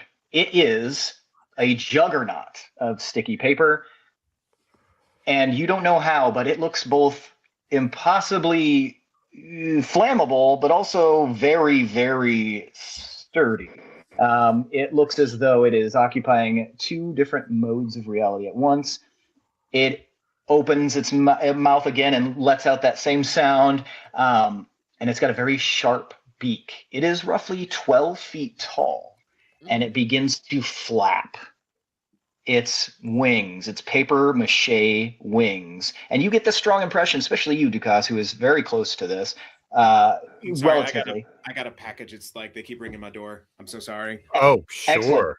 You guys want to take a 2-minute break or something if anybody needs a drink? I actually have a question now that based on what you're welcome. just describing, because I've been sort of like thinking and looking through things. You know better than I. I'm curious, particularly given what you just said, how 4 cage works. I think I understand how this. a 4 cage works. Let me see here. But Well, you want a 4 cage before you get to the main thing. So I understand the main cage.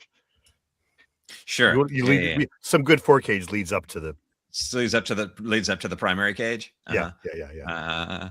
Oh, Uh, sorry. Similar with Forecastle. Forced cage, is that the one? sorry, yes, force cage. Yes, Oh, yes. Yeah. Sorry. No, it's so weird because it's one word, and I would have absolutely, looking at this just now, I said to myself, for keckage. Okay. Yeah, but force cage. Yeah, force cage. So let's see here.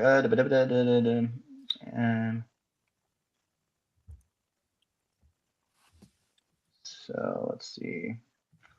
I can look this up and let you know because it's actually got quite a large description to it. Exactly. While everybody's doing this, I'll look that up. I'm gonna use the bathroom real fast, and we can get back into it in like 2 minutes. Great. I'm just drawing a phoenix Okay. because that's You know how where your my leadership uniform is? Yes, it should be where I thought it is. Yeah, I think it's up there, upstairs. And then come right back and we'll go over stuff, okay? Huh? Come right back and we'll go over stuff. Yeah. I've returned. Sorry. It's okay. We're taking a quick little break. I forgot Oh, to mute. amazing. Oh, man. Yeah, that was bad timing. It was a lot of packages. Sorry. It's fine. That's what still- she said. Yeah, well, I was waiting for it. Always. it's all still like new moving stuff, like Yeah, new yeah, wallpaper and sconces and all that stuff. Oh, you're getting squances. Yes, It's a we fancy have- place with scones. Where'd you we get have- your wallpaper from? You up in Harlem, you got some sconces now. You get it. I don't know where she got the wallpaper from because it's one of those things that I'm like, I just trust the process and I trust my wife, and it has helped me for the last 10 years. So Well done there. there we go. Yep. But we are moving ahead and having most of our everything done, hopefully by the end of the month, Nice. which means it'll take another 2. So At least. Obviously. what can you do? Obviously. We just put new wallpaper in our downstairs bathroom and it's all vintage tattoo designs. Oh, Oh, I like that. It's so cute. Very cool. Yeah. this We I bird will Yeah. say that Okay. wallpapering is not fun. No, No, and it's the worst. this is like stick-on wallpaper. Like it's Yeah. it's pretty easier even compared to old like other wallpapers, but Oh, it's yeah. still a lot. Yeah. Lining it up sucks. Yeah, it's not fun. She's pulled her hair out on more than one occasion. One night when we were sleeping when we first moved here, because she ran out of one roll, so she's like, "I'll just leave it as it is." And we're woken up at 2 a.m. to the sound of Oh, as it's slowly peeling off. And it Oh, like no. a piece hit me in the head to wake me up, and I'm like, "Why? What's happening?" Oh Oh. no! Yeah, the walls were caving in on us. Oh, no. literally. Terrible. Hello All right. again. Hello. This time it was on purpose. Yes. Tell me about this bird, this paper mache bird. So yes. So this paper mache bird, large, about 12 feet tall, as I was saying, and it gives you the sense that it, despite it looking as though it is, for all intents and purposes, being made of paper mache, it has a very sharp beak. That is a paper cut you would not want. And its talons as well look razor sharp. And it flaps in the air. And you are looking, everyone, at a mini boss. And now, because what has been established here, and for your benefit, Dukas, with a mini boss and other enemies, we don't do a standard initiative, which you might be more familiar with and used to. What we do is the party goes first, and then the mini boss goes. So it'll be sort of a who would like to go first, and then the mini boss goes, and then who would like to go first. It's sort of, it kind of switches around based on the order of operations that people kind of want to hop into, rather than a set standard initiative. So you guys see this bird flapping. It's looking menacing, and each time it flaps its wings, you can see little flecks of paper coming off of it, and kind of floating through the air. They don't touch the ground, though. They seem to be perhaps caught in the wind that it is generating, or perhaps something else, something more magical. But which of you guys would like to go first?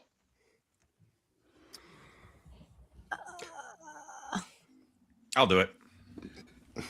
Raffin, You all right. should, 'cause you locked us in here. I'm just saying. Yeah, no, yeah. no, accountability. So, and to answer your question from earlier, Yes. you can create a cage, Yep.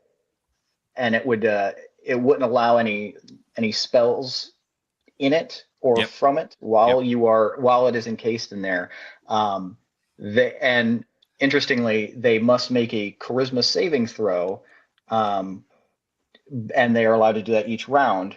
But if they fail it, they are imprisoned in the cage for the remainder of that turn. So no spells of that creature, or no spells at all can go through the cage. in or out, it is complete. It is basically in a box that it cannot. So it wouldn't be able to be attacked, but it would be able to. But no longer a threat. Yeah. Right. So Yes. so it would neutralize the threat, but we would still be just basically stuck in our circumstance. Possibly. Yep.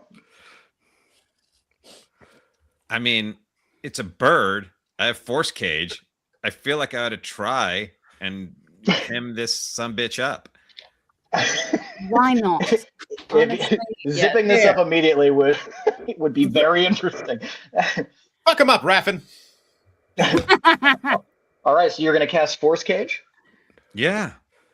I hope you know why the cage bird sings. Oh. All right. That's eerily close to what I imagined. So yes, how does this look when you cast this, Raffin? And yeah, please walk me through Raffin casting this impenetrable cage. Yeah, absolutely. So the first thing that happens is as all the spells that start, I spin around and I spit 3 times.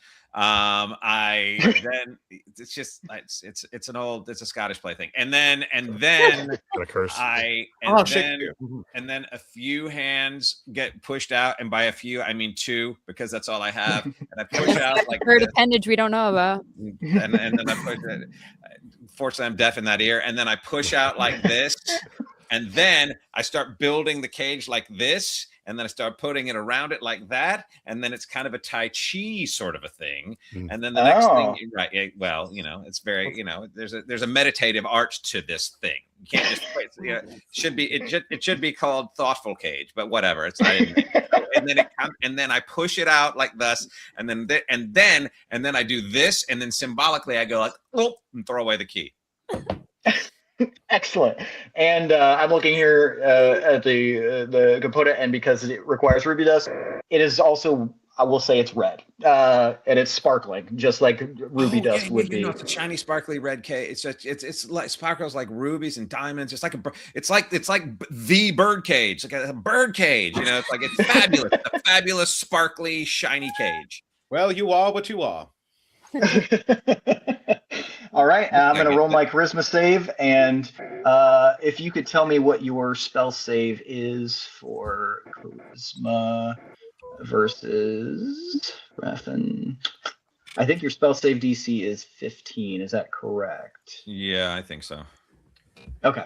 All right, let's see here. That is a 2, and there's no amount of addition that this boss is going to have that will allow it to save that. So you guys watch this ruby sparkling cage form in the air after this wild series of very interesting movements comes out of Raffin. I want to add something. Sorry to interrupt. I do want to add that this was a very impulsive reaction. We really don't know. This could have been a friend. We don't really actually know if this would have been easier if I just waited something. So I just want to emphasize this could have been a stupid idea.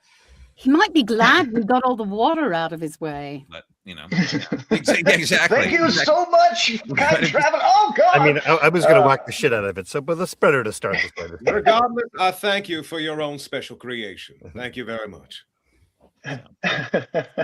So yes, this bird is suddenly trapped in this cage, and because it was flapping its wings, it can no longer flap them effectively. So when this cage forms around it, it immediately drops out of the air. It was about 20 feet in the air, and it just hits the ground, and it's like trying to get out as best as it can. And sorry, I'll make noises from time to time. No, it's going like a pig squeal. I like it. I love it. They all sound like variations of pig squeals, and it is flapping desperately, angrily, and it begins like picking with its beak and scratching with its talons, trying to get out. However, for the moment, it is inside this cage.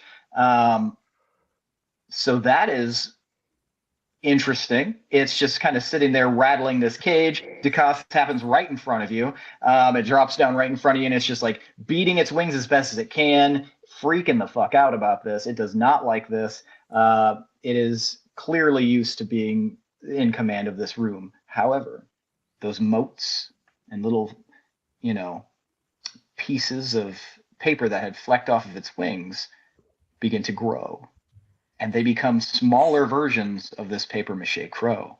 And there are 6 of them that begin forming in the air, and they are now flapping. Who would like to go next? DeCoste? Since it landed right in front of me, I just looked at the room. I'm like, so y'all tried to kill everything that you found in this house, right? Until now. Well, far be it from me to break with tradition. And I pull out this kind of like off my back. It's a shovel that can extend out. I've been using it's like a modified halberd. And it's just like, pulls out, flips it, and I go stabbing straight for the thing's neck through the cage. Okay. All right. Let me just double check. Yeah, let me check here. Because the cage, I was about to ask you, the cage, from what you guys were saying, is just only magic cannot get in, right? Yes, correct. Yeah. Yes, magic cannot. If so, to clarify, just this might change what you want to do slightly, or it might not, DeCoste. Sure. The wingspan, a lot of the wing is out. The neck, the throat of this creature might be a little bit harder to reach because this would technically be at a large size category. So and because it is in a cage, it would impose disadvantage, but that if you would be willing to take that risk. But the edges of the wings and things like that, you could potentially do that without disadvantage at all. Okay, though, I'll clip the wing. If I see the wing clipping out, I'll just stab trying to clip its wings for when it eventually possibly gets out of the cage. Absolutely. And because it is, well, I guess this wouldn't be incapacitation, but this would be sort of a, we'll consider this, it is immobile. Okay, excellent. So you go ahead and you roll with advantage on this thing then, instead, on this wing. Okay, thank God I needed that. Oh my God. Not really much of a difference there, but that is 13. 13, and where did my note go? I'm so sorry. Give me just a moment. Things go to fucking dice jail. Wow, 13 just passes the threshold to hit. You feel like it could have gone either way. Its wing is kind of moving, and then you spot it at the last second. You're like, and you jab your shovel halberd right into its paper mache flesh. Go ahead and roll damage. I'm just like, how the hell did I almost miss a wing and a caged bird? So that is 7. 7 damage. Okay, so yeah, you clip this thing nice and hard. You just hit it with a shovel, and it's freaking out in its paper mache way. Do you have any other actions that you would like to perform on this? Oh, right, I'm a fighter. Yes, let me see. I can attack again, I believe. You can attack again. Let me see. With extra attack. Let me just see. features and traits. Da.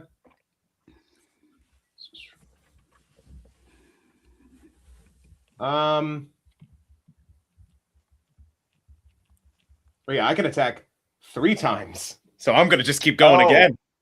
Excellent. All right. Nice. Death by 1,000 shovels. So I'm going for the second wing. It's just like tuh. All right, go ahead and roll to attack there with advantage. All right. That is a unnatural 20 for the second attack. So a dirty 20 there. Dirty, stinky 20. And thank God for advantage, because that last one was a 1. Oh no, both ones. And a natural 1 on the All third. right. So you go from 20. So the second hit just it is hit. You see the wing bend a little bit. How much damage did that second attack do? That did 5 plus 4, 9. 9. Okay, excellent. 9 damage. All right. Now with a natural 1 with a weapon, I would like you to roll a d6, Dukas. Yep. Also a 1. Okay. That is the one thing on the dice of a d6 roll in confirming this that could have consequences. So as you go, you hit the second time and you go for the third one, and there is just something. It's like still sticky. This wet paper, recently wet, and as you pull back for that, third attack, your weapon is yanked out of your hands for a moment as it sticks to the wing. It's being flapped around, and then it gets tossed right in front of you, and it will require you to then pick it up on your next turn, and we will have to move on to the next turn. So while you did do some damage, you did lose your shovel for just a moment, and it was very cool, and then it was very less than cool. Balance, checks and balances, baby. As all things should be. All right, who would like to go next? I have a quick question. These Yes. Little bird bits that have broken off and are flying around the room now, are they trying to attack us? Are they dangerous, or are they just kind of like, the fuck? I will say that it is highly likely that they will attempt to attack you on their turn. Okay. They look a little pissed off that they're, the creature they came from is trapped and angry. I'll go next if that's possible. How about it? Yeah, absolutely.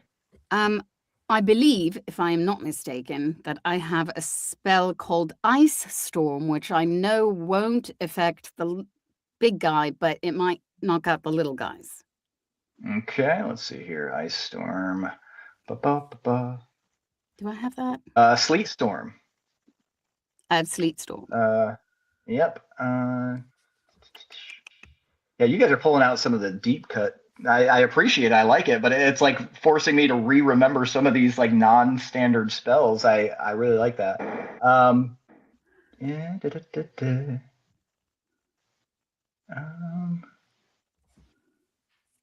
yeah. Okay. Sorry. I had to just double check if that was, but it is a cylinder. So it's 40 foot tall and 20 feet wide. And they are all located in generally the same area. So you could reasonably cast that right beneath them if you would like. And based on the size of this room, Dukas might be in the closest to the radius, but if he has movement still, since he didn't move in his turn, so we could reasonably say that he could move up slightly out of the way if that was the case. So I'm not going to hit my guys. No. All right. We will say that, especially without a map, we will say that he's able to move out of the way. All right. Excellent. Yes, I'd like to cast that. Okay, so Pandora, you cast Sleet Storm, and would you just tell me how that looks when you cast that? I love the visual cinematic look of a spell being cast. I love it. Okay, so there's one of these moments like that, like it's Flashdance, right? But instead of water, we have like raining sleet coming out of nowhere. Excellent. And it's sparkling lots of glitter, lots of flash kind of moments, disco. Yeah. I just let it Excellent. come So out. yeah, it's one real forceful movement and just like gorgeous summoning of Sleet Storm.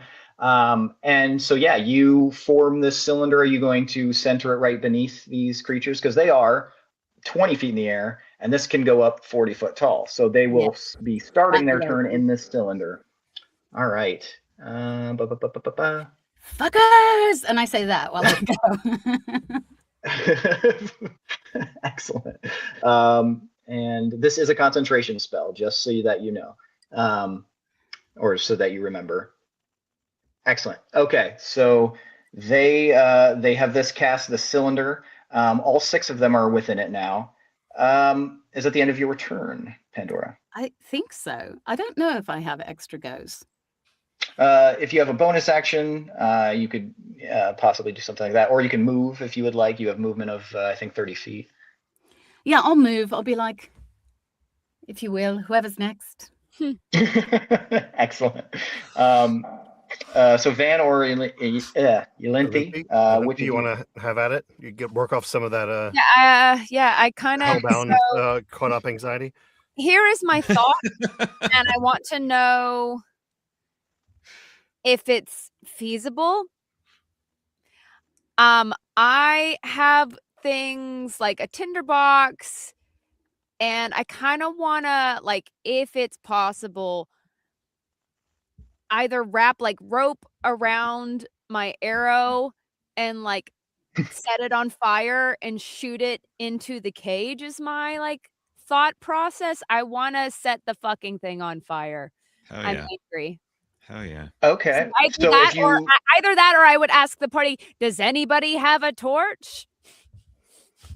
No. So if it helps in your decision making, it would probably take you an entire turn. Yeah, you can absolutely, light an arrow on fire and fire it, but it would take an entire turn to do all of that, and then you could fire it at your next turn. You know what? Honestly, I want to do that. Okay, gotcha. So you begin the process of like wrapping rope around it. Yeah. And I have dancing lights. You're gonna play me some techno music while I do this. Love dancing. Yeah. Well, pretty lights. Yeah, pretty lights. I have it's a real EDC vibe up in this bitch. I can create up to 4 torch-sized lights, making them appear as torches, lanterns, or glowing orbs that hover in the air, and combine, or I can combine them into one vaguely humanoid form of medium size, and sheds light and for a 10-foot radius. So would you like to utilize that spell on your turn? I mean, yeah, look, it's a party. You've already immobilized. Is that a concentration spell though? It's actually a cantrip. Okay. Let's see here. I don't, unless it says concentration on it, you'd probably be good to also cast that. Just you can only do 1 concentration at a time, just for everybody's benefit, because there's already 2 people with a concentration spell, but worth reminding everyone.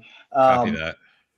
So on your next turn, you can right now you can prepare to do that, and then when we get to your next turn, if you'd like to cast that, absolutely. Okay. Great. All right. Anything else from you, Pandora? Or are we moving on to? Oh no, we're moving on to Ylinthi. Yeah. I'm wrapping my arrow, and I'm like, Van, you go ahead. I've got an idea. Okay, you work on that. and Raffin's like, oh, we've got an idea. Yeah. All right, John Ben. Hamm in the meme. Okay, my hands are a little tied because the cage, the foreplay cage, does not allow for spells. Thanks, Raffin. However,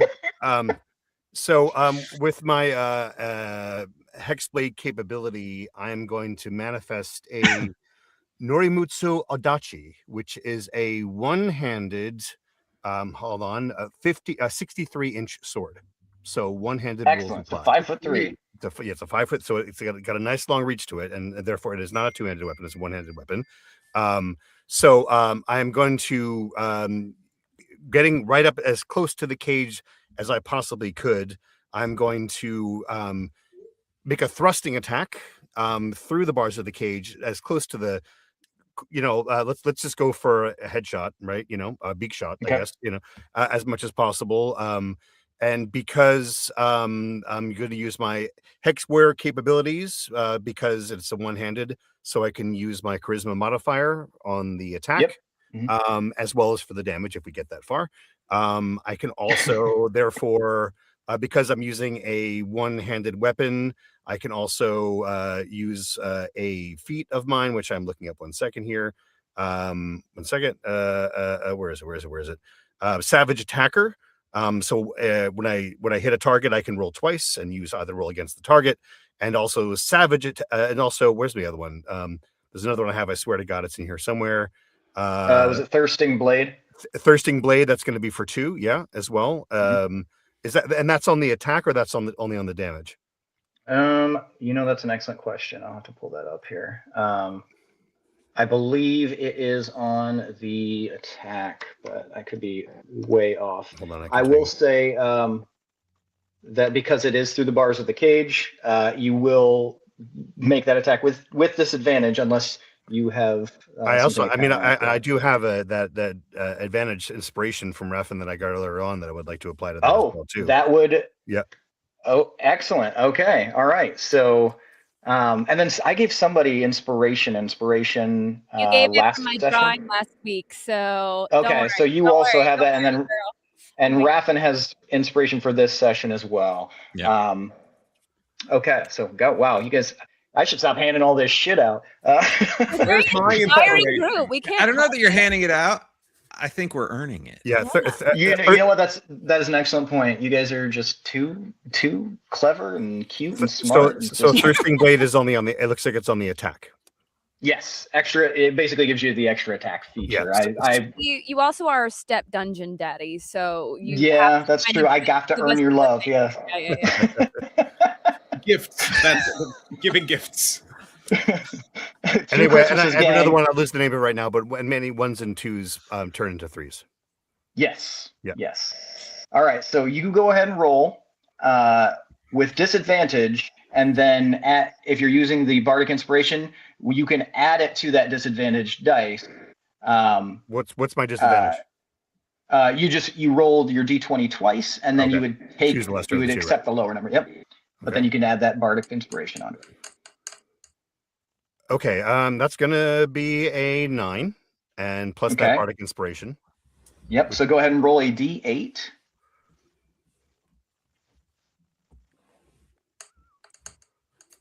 That is a 3. Okay, so you're sitting at 12. You have once again. But I have a charisma modifier to add on to that. Oh, okay. Go ahead. Which is 5. Okay, so you are sitting pretty. Okay, yeah. Despite the fact that you're like, fucking get it through here, whatever, you jam it in here and you connect with this paper mache. Yes. Very charismatic. You look smooth as hell, bro. I couldn't have my one hand kind of like trying to like. Yeah, just flick. Stop moving, you son of a bitch. And you get him. Okay. All right, so we're on the attack. Roll damage for me. So that's going to be so many conditions here. It's going to be 2 of them. Thirsting Blades is I'm going to be, any 1s or 2s become 3. I can choose between my higher levels of both of them. So, what am I rolling? Basically, give yourself advantage. Yep. Yeah. What is your weapon? Is that on Akachi? So that is and you're one-handed, so that's a D8. Okay. So you'll roll 2 of those. Yeah. And choose the higher one, and then reroll any 1s or 2s. The higher one is a 6, and that's Excellent. also the charisma modifier in it, so that's 11. But I'm going to do it 11, again and see what happens there. 2 d8s. Okay, so that previous one stands. Excellent. All right. So what was the total there? 11 then. 11 for that one. Okay, go ahead and roll your second attack. Now have another set. Yes, another set of d8s. 7 plus 5, so 12. Let me see if I beat that. Nope, that was it. Another 12. Yeah. Okay, so 12 and 11. All right, and then for your next attack, go ahead and roll that attack with your d20 with disadvantage. But this time you won't have the Bardic Inspiration, unfortunately, but you will have your Charisma modifier. Okay.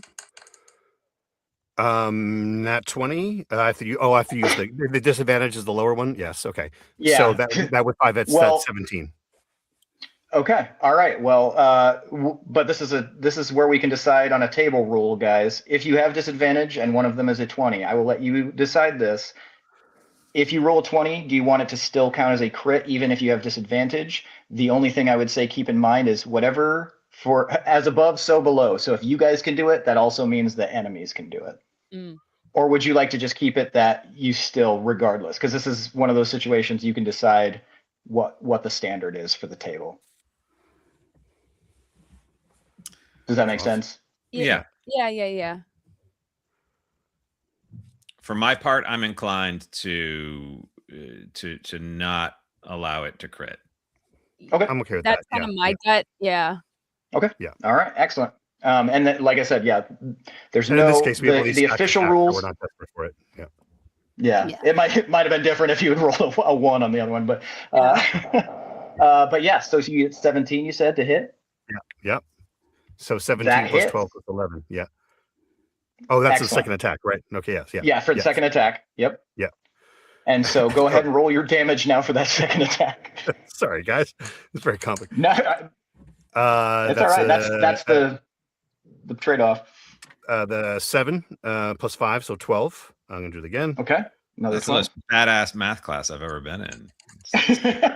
Yeah, that 12 stands. Excellent. Okay, so 11, 12, and 12. Okay. All right.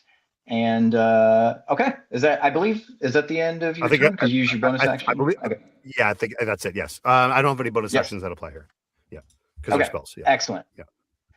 All right. So you guys watched as, in a feat of craziness, what looked, both times as though it wasn't going to go through. Somehow he threaded that needle, and Van was able to jam his blade in there and just kind of wiggle it around enough to get this bird freaking out. And in the case of visually seeing things, that looked like it did quite a bit of damage to this creature. So it's not on its last leg or anything, but it was feeling the hurt there. And now, if that is the end of Van's turn, it is now the enemy's turn. So these creatures, these little mini paper mache crows, will begin their turn inside of your Sleet Storm Pandora. So that is now difficult terrain for them, and they will have to, in order to actually get out of it, they are going to have to succeed on a dexterity save. I'm going to roll them as a group.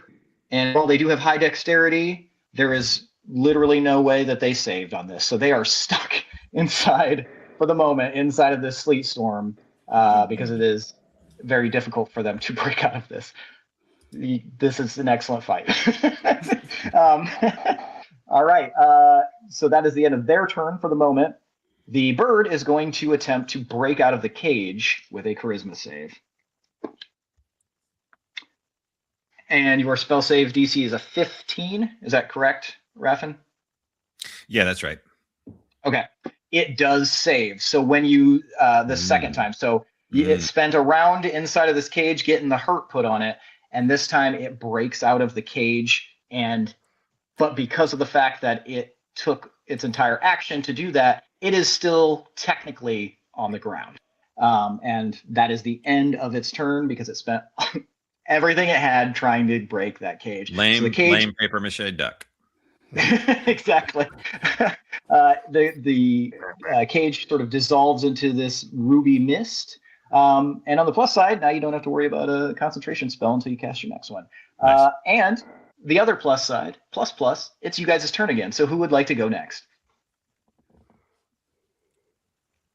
All right, Dukas. Yeah, Dukas. I'll go. I got an action surge, so I can actually. I know you said I got to spend, so I'll spend one of them, going back. Excellent. For flavor, I imagine as I was reaching it before, since I was so close to the sleet storm, it kicks in right as I was trying to get it. So I'm like, God damn it! That's Running away it. from Yeah. the ice. Retroactively. It's like new team, right? New team, got it. So then I go back and get it, and now on my second one, I'm charging in, and I'm just going straight. I'm going like for neck. Excellent. Go ahead and roll your attacks, Dukas. Alrighty.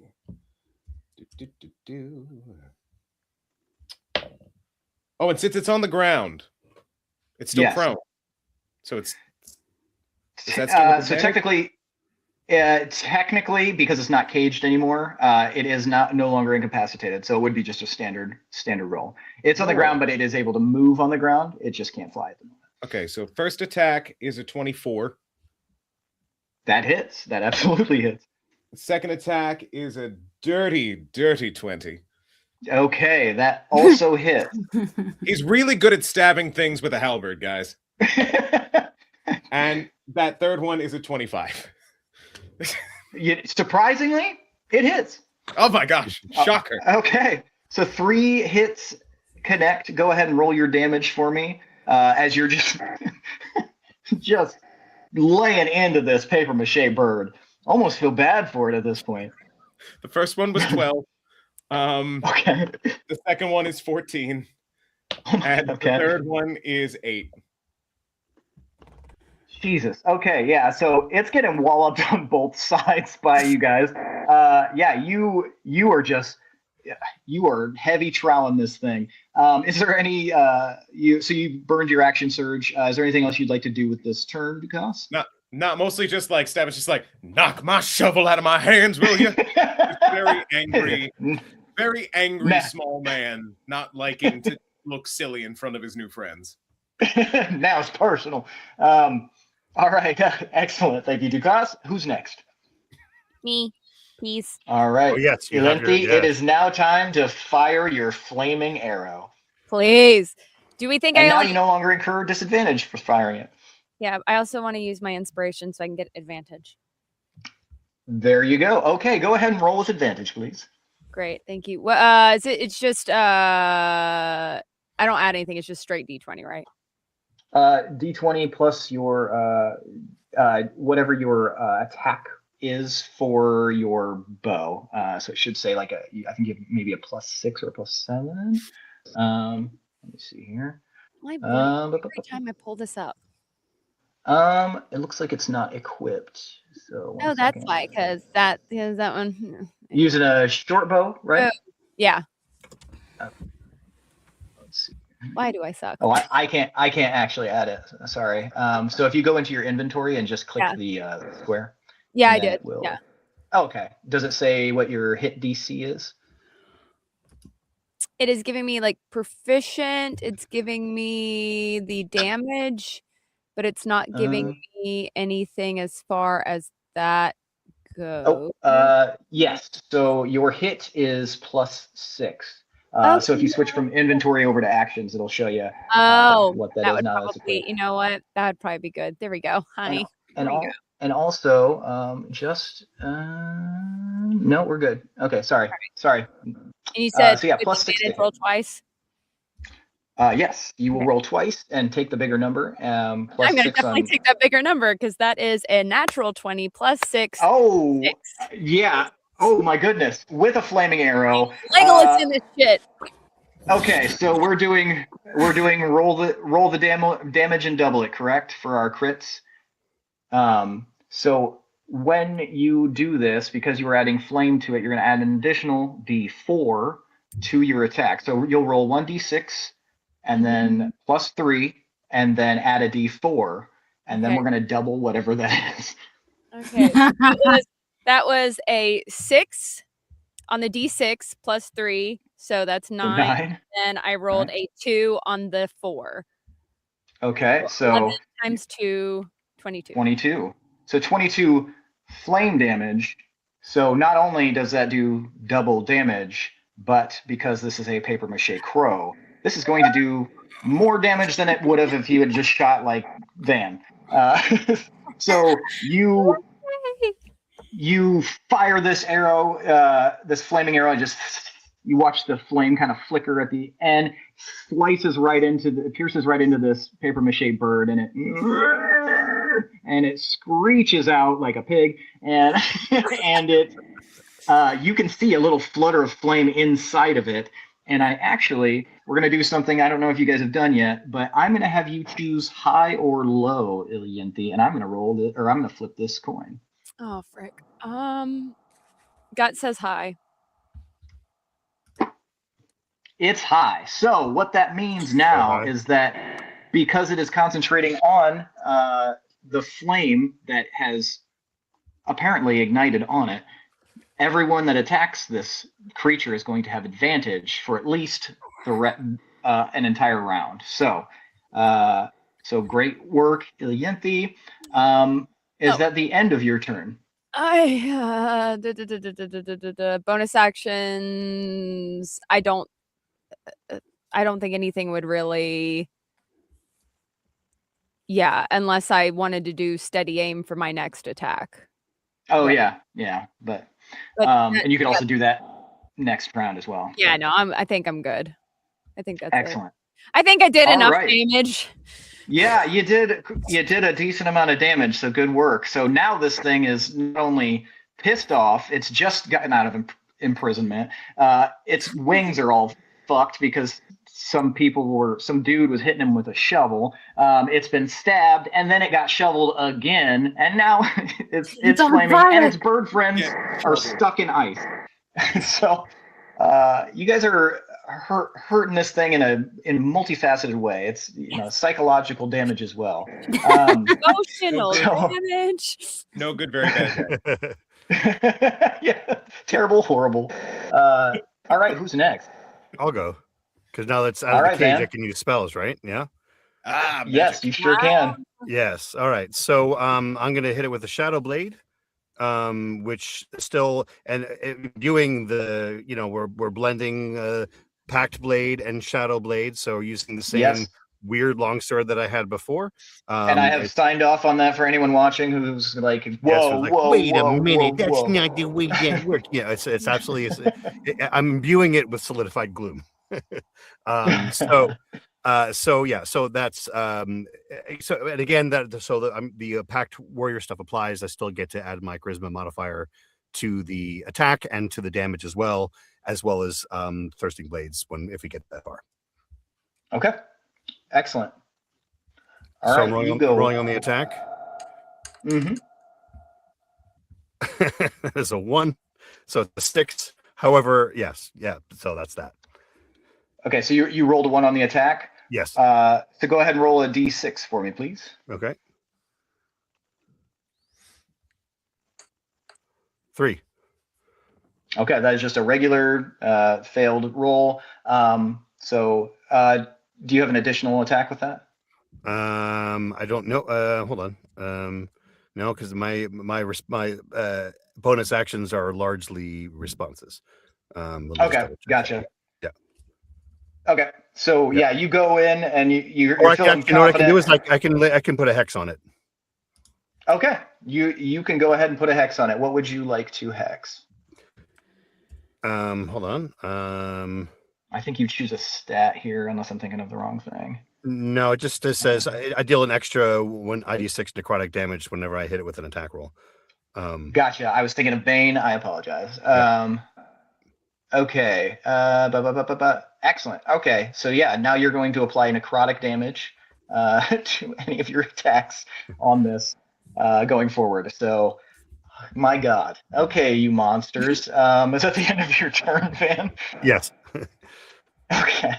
Everybody said, "Oh yeah, DM for the newbies. They don't know what they're doing," and now you guys are killing everything. No, I love it actually. Because you're not experienced, we're like, let's think outside the box. We don't know what we can't do, so we're gonna push it till something breaks. No, you guys are actually like, you guys are doing fantastic. Like, great work. Like, some people think of the DM as the enemy. We're telling this story together, but it's just really impressive. Pandora or Raffin, which of you would like to go next? I have the concentration one going. Does that affect what I'm able to do? This you will just tell me if you're going to continue maintaining it for the moment. And unless you've been hit, you don't have to roll to maintain concentration on this spell. And you just won't, you can do anything else that is not also a concentration spell. Or wouldn't otherwise break your concentration. Like if you decide to, like, I don't know, like do jumping jacks, you might have to roll to maintain. No, I'll just maintain Feel it. free. Yeah. Okay. And nothing else you would like to do in the moment? Unless You I do have can, this big ass bird over here. could I hit it with a ray of frost? Let's see, Ray of Frost. I think you probably can, because I don't believe that is a concentration spell at all. So yeah, you absolutely could. Yes. So while holding this one, maintaining your concentration. Concentration. And go ahead and cast Ray of Frost if you would like. And is that an attack? Yes. Okay. Excellent. It's your ranged spell attack with a d20 is what you would roll. So under your So if you look at your spell attack on spells, so you add a +6. So 9 + 6 to hit. So you are looking at 15, and 15 is a hit. So you hit this thing with Ray of Frost as well. So if you would go ahead and roll the damage. What do I roll for damage? So with your Ray of Frost, that is 2d8. Yes, 2d8. And what does it look like when you cast Ray of Frost, by the way? I'm sensing a theme with your spells. I think Ray of Frost was the Spider-Man. Oh yeah, glitter, and still glitter. Lots of glitter. Lots of glitter hits this creature. And then you notice something, Pandora. When the Ray of Frost hits it, it doesn't seem to have much effect. No. Son of a nutcracker. But that would have been an excellent hit. But you did learn something. I don't know if you want to share that with the group, but you did definitely notice that. It's a no-go. No frost attacks. No, Got it. no, Got it. okay. Yeah, got it. No, immune to frost attacks. I can't do any of it anyway. Cool. Just looking at the bird on fire, it's like, I think we kind of figured that out. And that is the end of your turn now, Pandora? Yes. Okay. And Raffin, it is now your turn. Bring it home, Raffin. All right. Why don't I just go with my go-to combo? Okay. Which is a rapier attack.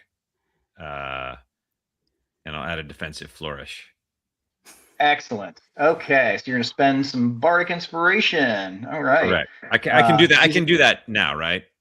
Yes, you can. So you'll attack, and then you can. I think. Do you get to attack twice? I can't remember. I do. Yeah, I believe so. Okay, so 2 attacks, and then defensive flourish. All right. Excellent. So that'll also increase your AC. Yep. Okay, so go ahead and roll to attack. Let's see if you can pull this off, Raffin. You've already done the impossible by caging a free bird. I'm rolling a d20, right?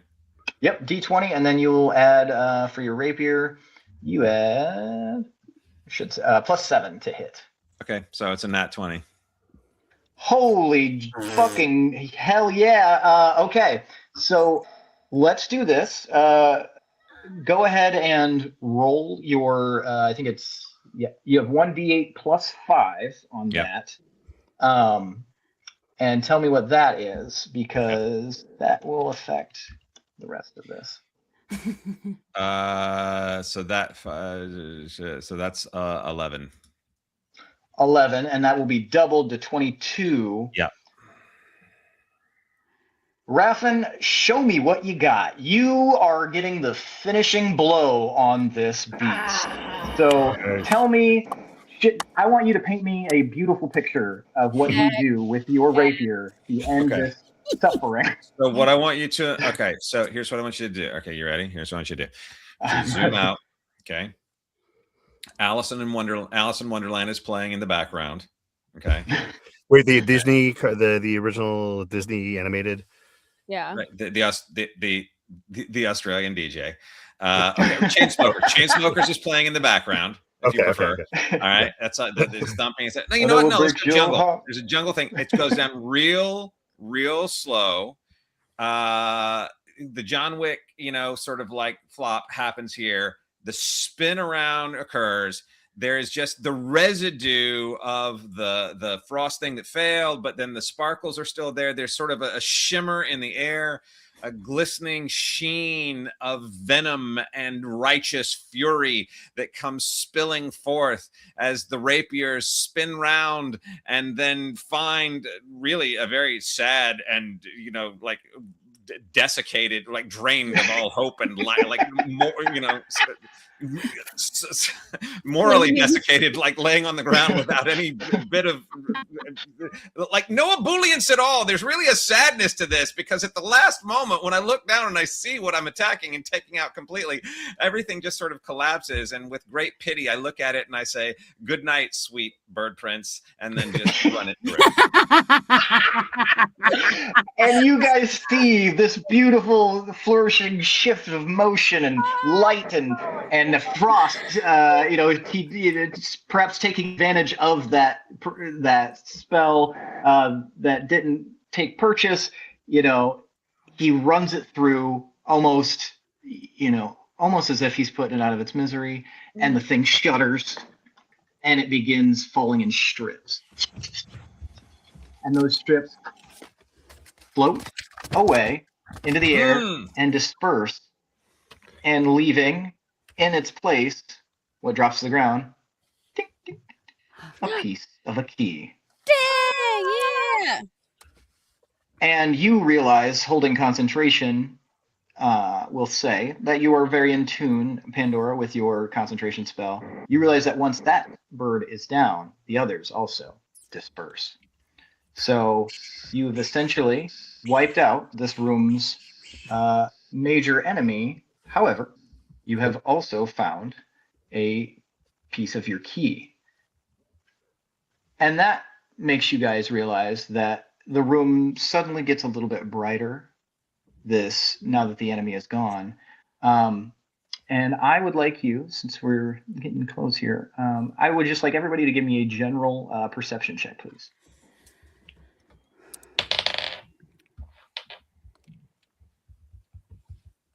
21. Excellent. Nice. Not 20. 9. 15. 13. 16. Excellent. Okay, so all of you guys are able to notice this. Who got the 21? Was that Ilinti? Okay, and that was the highest one. Did anybody get higher than that? Mm-hmm. Okay, so what everyone notices is there seems to be discolored sections of those waves on the wall.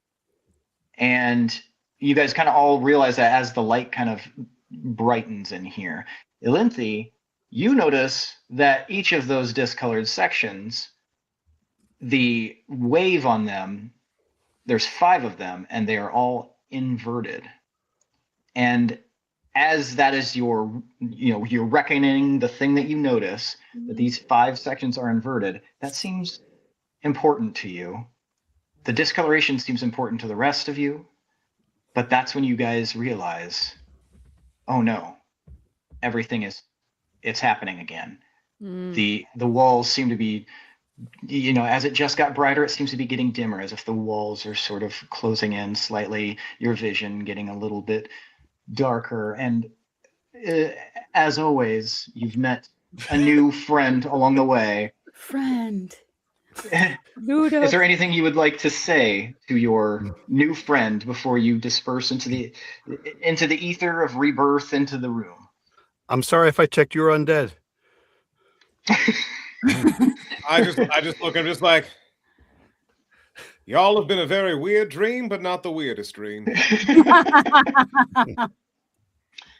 So he says that to you guys. Van, you say you were sorry for checking if he was undead. Anybody else like to say anything before you all fade?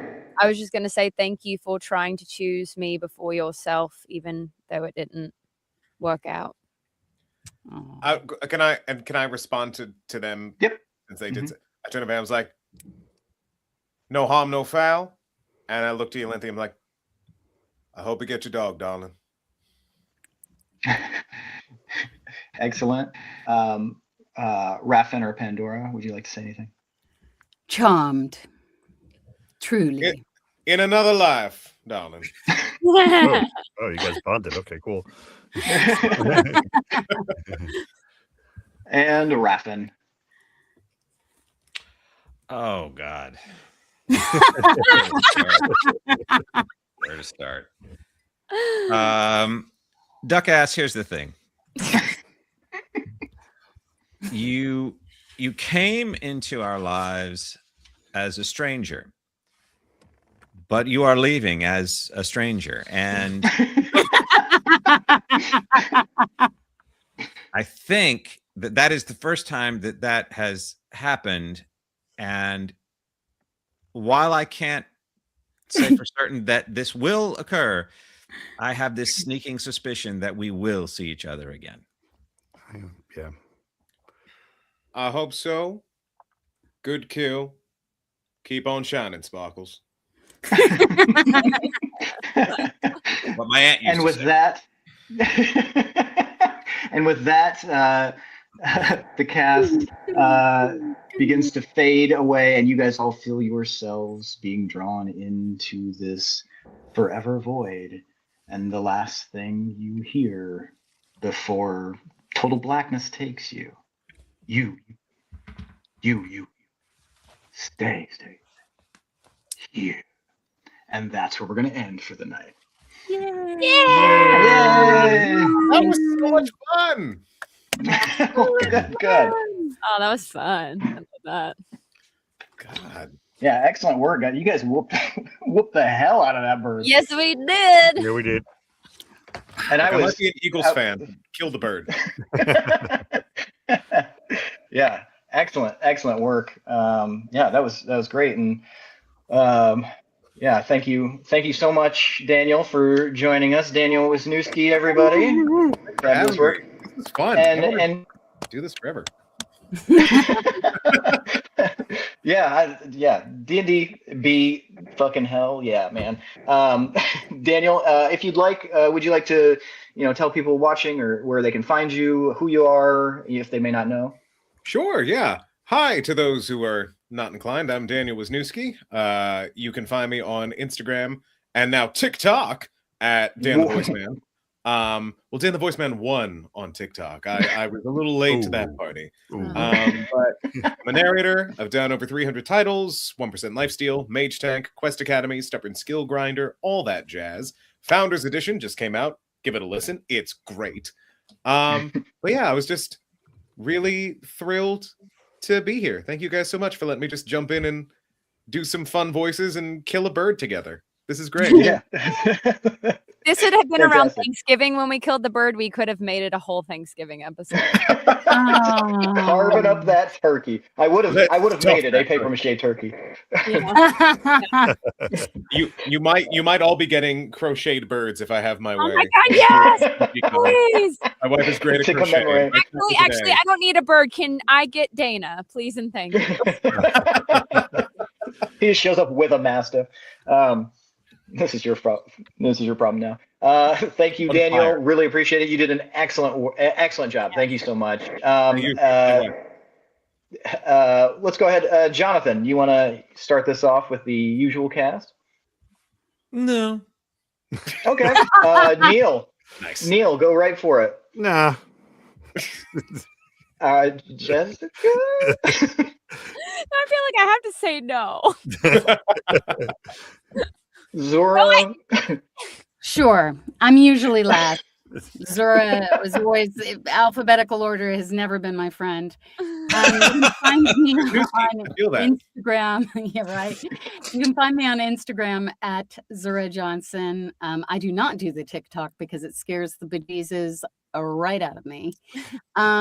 You should look for Battle Trucker. Demon Queen wants to paint. Raven's Daggers. what is the whole title? Evil antagonist is the short part of the title. I can't remember the whole thing in the moment. And yeah, and coming up soon, I have the Dragon Has Some Complaints by John Wiswell, which will be coming out this summer. Good. And I'll see you guys at Lit RPG Con. Yeah. Hell yeah, you will. And we're gonna do it up. July 10th through 12th. Yes, if you haven't bought your tickets Denver, yet, Colorado. ooh. Yeah. Get them while gas prices are high. The Holiday Inn down the street still has rooms. It's very nice. Yes. I'm staying Guys, there. Me too. Well, now they're not going to. Oh, new rooms were added. Thanks, Geneva. I know, I just saw 50 new rooms were added, yes, to the block. Great. Yeah, speaking of Geneva, thank you so much, Geneva. Geneva Agnos, everybody, for organizing this. Wonderful job. I forgot to give you your shout out last time, and I'm going to give you 2 this time. So once again, thank you, Geneva. You are lovely. Our Lord and Savior, Geneva Agnos. Woohoo! Jessica, Neil, Jonathan, Okay, anybody want to yeah, give your outros? Or okay. Sure. Hi, I'm Jessica Threet. I am on all of social media platforms at Jessica D. Threet or Jessica D. Threet, and my website is even jessicad3threet.com. Check out a bunch of new titles that just came out. I'm on a lot of the episodes of the audio immersion tunnel of Dungeon Crawler Carl, which I will be cosplaying as one of my characters at Lit RPG Con with, which I'm really excited about. I am working on currently the Years of the Apocalypse with Aethon Books, Riffside with Sound Booth, Calamitous Bob with Sound Booth. Oh gosh, so many Lit RPG things that I feel so proud to be a part of. But I've done over 500 books, so if I listed all those titles, we would be here until next week. So thank you guys so much for having me. What's Dungeon Crawler Carl? I don't know. It's just this little like so there's kind of little So there's a cat, right? Who owns a raptor. That seems to be my impression of what it's about. I'll go next. Neil Helligers on most platforms. Van Helligers on the Talk That Ticks. Most recent release is Starbreaker 5 by Luke Timolenko and Harmon Cooper working together in the Mad Concoction. Actually, no, I'm sorry. That's a different one. That's just Luke Timolenko. The other one I just finished is Luke and Harmon together. Sorry. That's comes out in a few weeks. Well, I'll talk about that later. Also, if you have ever felt that between the descriptions of extroverts and introverts, if neither of those seem to fit you, a nonfiction that I'd recently called The Gift of Not Belonging talks about a third way, an otrovert, which is actually so many narrators who I talk to about this, like, oh my God, that's me, because we like to act, but behind the thing. But I would check that out by Rami Kaminsky. That just was re-released actually. Otherwise, if you happen to live or be in New York City anytime this year on the 3rd Monday of a month, come see Shakesport, which is a interactive, immersive, audience participatory Shakespeare event at a gastropub on the Upper East Side. That's like a recreated pub. The chef is also from Stratford, as we like to say. That's been a recent project, and it's been a lot of fun to be doing crazy audience suggestion Shakespeare in a pub. So that's Shakesport at we're in residence at Joneswood Foundry on the Upper East Side of Manhattan. Every 3rd Monday. Excellent. Every 3rd Monday of the month. We're scheduled for the whole year. The 3rd Monday. Isn't that what I said? The 3rd Monday of the month throughout the rest of the year. Yeah. Should be free. Excellent. And Jonathan? Yeah, go to my website. You can find my stuff there. It's funny. Funny story is I used to be on TikTok. I actually was on TikTok early in the pandemic. And because I used to be on a TV show with Olivia Rodrigo, I got like 150,000 followers overnight. But they were all like 12-year-old like girls. And I was like, oh, click, no, bye. delete. And that account went away. Delete. I mean, Seth, why don't you talk about me? I did last time because you fell on a Why don't you know what? Why don't here's the thing. Here's the thing that I always talk about, but I do it every time. Why don't you talk about us?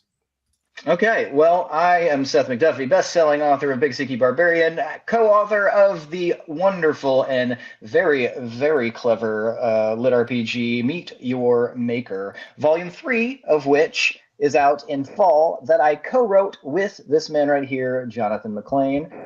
So we write together. We get one big keyboard and we stand next to each other and we type like that scene in CSI. And we're super excited to release Volume 3. Check that out. It will be, I believe, October. I don't want to say it for sure, but it's definitely fall, October-ish. And we will be at Lit RPG Con as well. I know we've talked about it, and I'll see you guys all there, I assume. Other than that, SethMcDuffie.com, JonathanMcLean.com, Mr. J McLean on Instagram. I'm Sermy on Instagram, which is SER. You literally know more about my social media presence than I do. Thank you. I really appreciate it. Just what I do. I worked in marketing and social media for years, so I remember handles. That's what it's my thing. Also, birthday is July 2nd. But that's my wife's birthday. Oh, nice. That's the very middle of the year as well, like if you go by days. Other than that, thank you everyone for watching, and we'll see you at Lit RPG Con once again. Shout out to Geneva. And now we do the awkward wave until we shut everything down. So goodbye, everybody. Goodbye. Goodbye. Goodbye. Bye now. So long. Farewell.